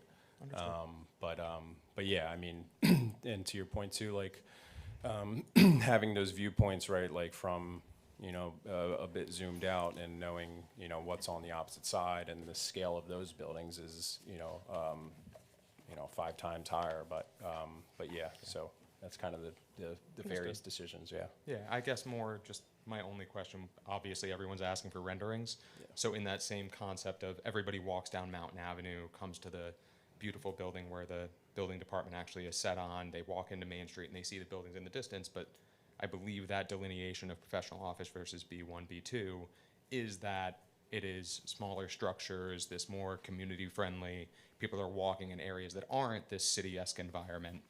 Being that you're close, I understand the use that you're trying to present. I'm just trying to see if this was in any way designed that created more setbacks to create the appearance of these similar structures in that district. When you say setbacks, what do you mean by that? So when I say setbacks, I mean setbacks of the building itself. So how you have small little increments that look like they might be like maybe 2 feet build outs where the stucco is versus the gotcha. brick. Gotcha. So just the setback in the building itself. Got it. Yeah, yeah.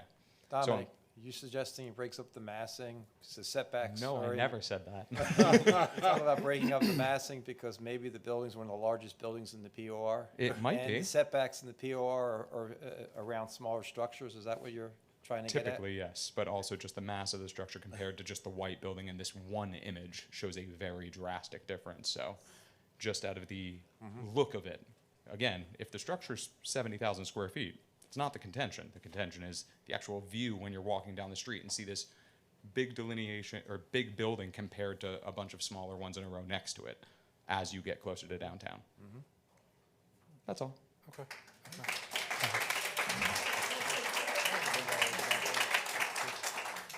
Excellent. Anyone else? Okay. I think we do have somebody else. Yeah. I'm Margaret Weinberger, and I'm also from the row. 42 West Street. I would like to propose, because it's very, very obvious that almost 100 people came tonight to express their personal Margaret, displeasure. question? It is a question, and I guess what I would like to ask you all is, would you be willing, if the chair would set another night, that we could all come back and tell you all how we feel? Well, That's my comment. We're going, That's intrinsic to the process. at the end of of his application, and we've gone through all the questions, then there will be time for comments. I'm sorry. The process is that when they are done, when they've presented their case, there will be time for comments on everything that we've talked about tonight and in the future. Because we're about ready to wrap this up for tonight. Yeah, I was gonna say, just wrapping, we're not wrapping up the hearing. I mean, not we're the wrapping hearing, up just tonight's presentation. presentation. All right, is it, we're, okay. So I appreciate the board and the public's time this evening. We obviously got a lot of constructive comments and questions throughout the night that we have to respond to. So I would ask if the board would, carry this without further notice to a date the next date that's available for us to be able to respond and continue the presentation, obviously. When is our next date? Or the next date that you have available. It's probably going to be June, Jason. We're booked. It's the first meeting in May is booked. The second meeting, I do believe, is your 206 application. Okay. So we're looking at June, and there is one application pending. Public service. PSC&G in June. We might be.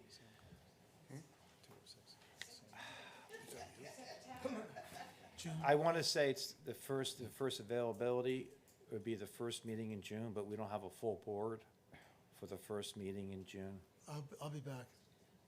What's the date of that meeting, Michael, just so we have? June 3rd, okay. I'll be here, Mike. I don't know if the are all the board members going to be here in the first meeting? I don't know. You got a library? Okay.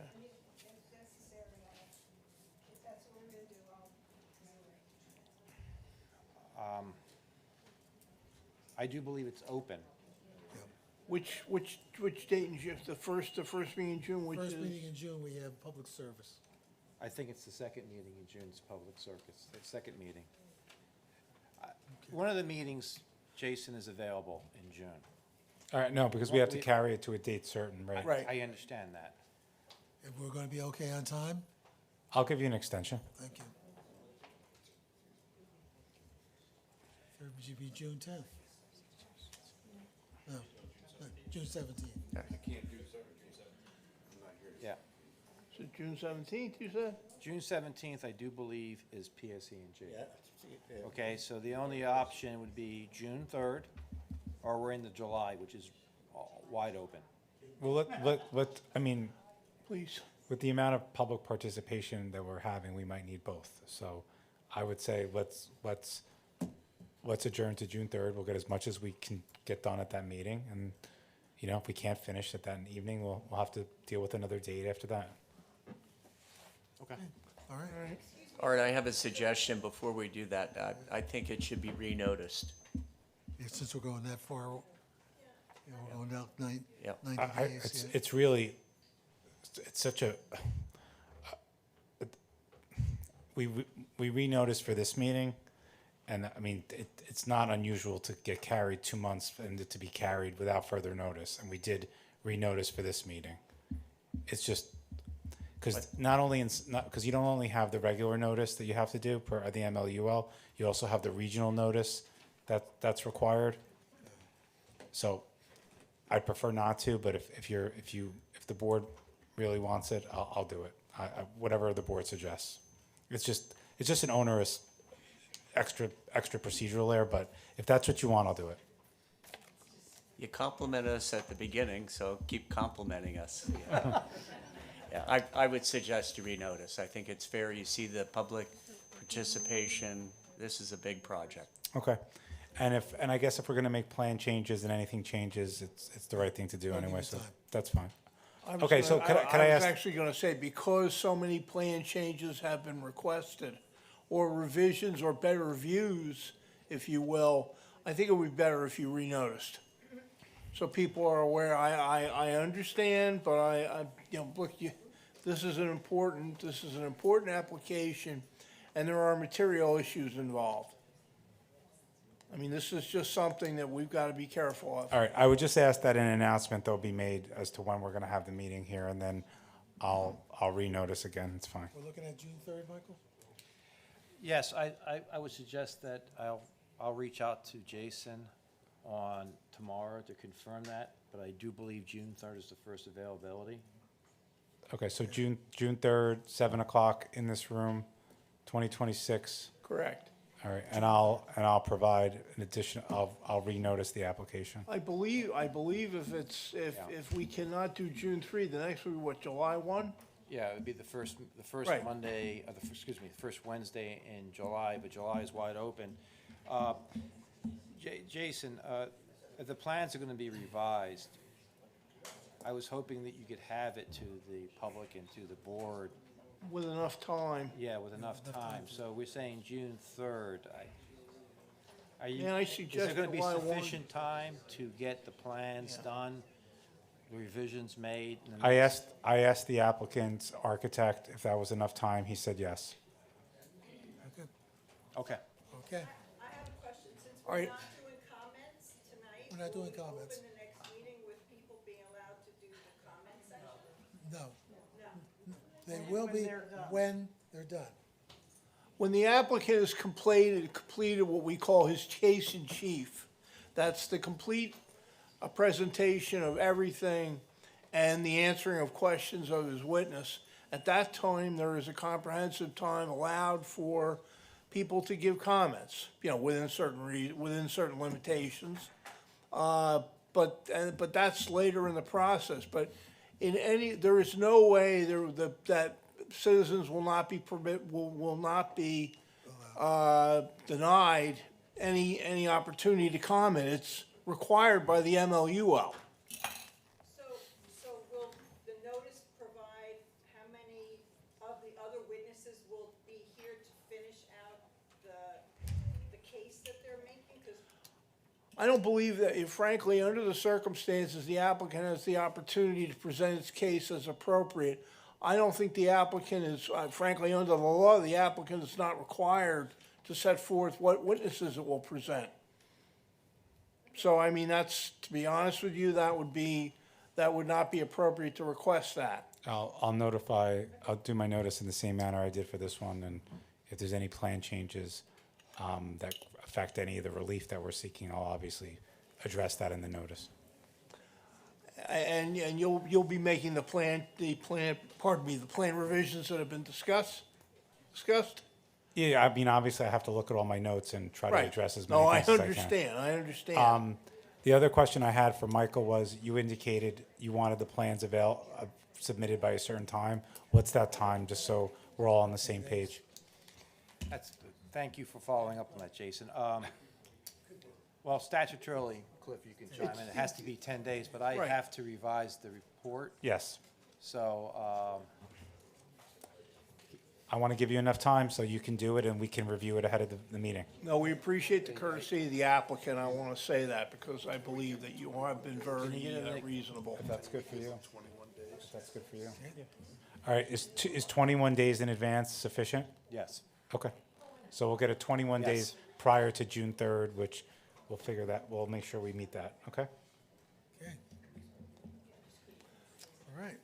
Okay, so we will be going forward on June 3rd, All right, okay? can the board just make an announcement, just a very clear one as to when the next meeting is on the application? Move that we carry this until June 3rd? Yes. Move. Second? Second. All in favor? Aye. It'll be June 3rd here at 7 o'clock. Great, thank you very much. Is there any other business to come before the board? I have one thing, Mr. Chairman. I need some direction from the board. There's a use variance application, that, Speak into the mic. POR, and it's a completeness item. We're still in session, please. There is a proposed use variance in the POR that's proposing no expansion of the footprint using the existing structure. And the pushback is the checklist requires floor plans, layouts. They're proposing a basement apartment. Thank you. Thank you, ma'am. So in the last completeness, I said I would take it to the board. There's 10268B says the board can waive requirements or require additional requirements as needed. For this building, I'd like to see the floor plans. It's a requirement, but I'd like the board to weigh in on that. Floor plans of the existing structure and proposed of the apartment in the basement. And then if nothing's being proposed except for egress wells, just to take photos of the facade of the structure. I'm getting pushback on photos of the structure, and they don't want to provide any floor plans. And we don't have to hear it.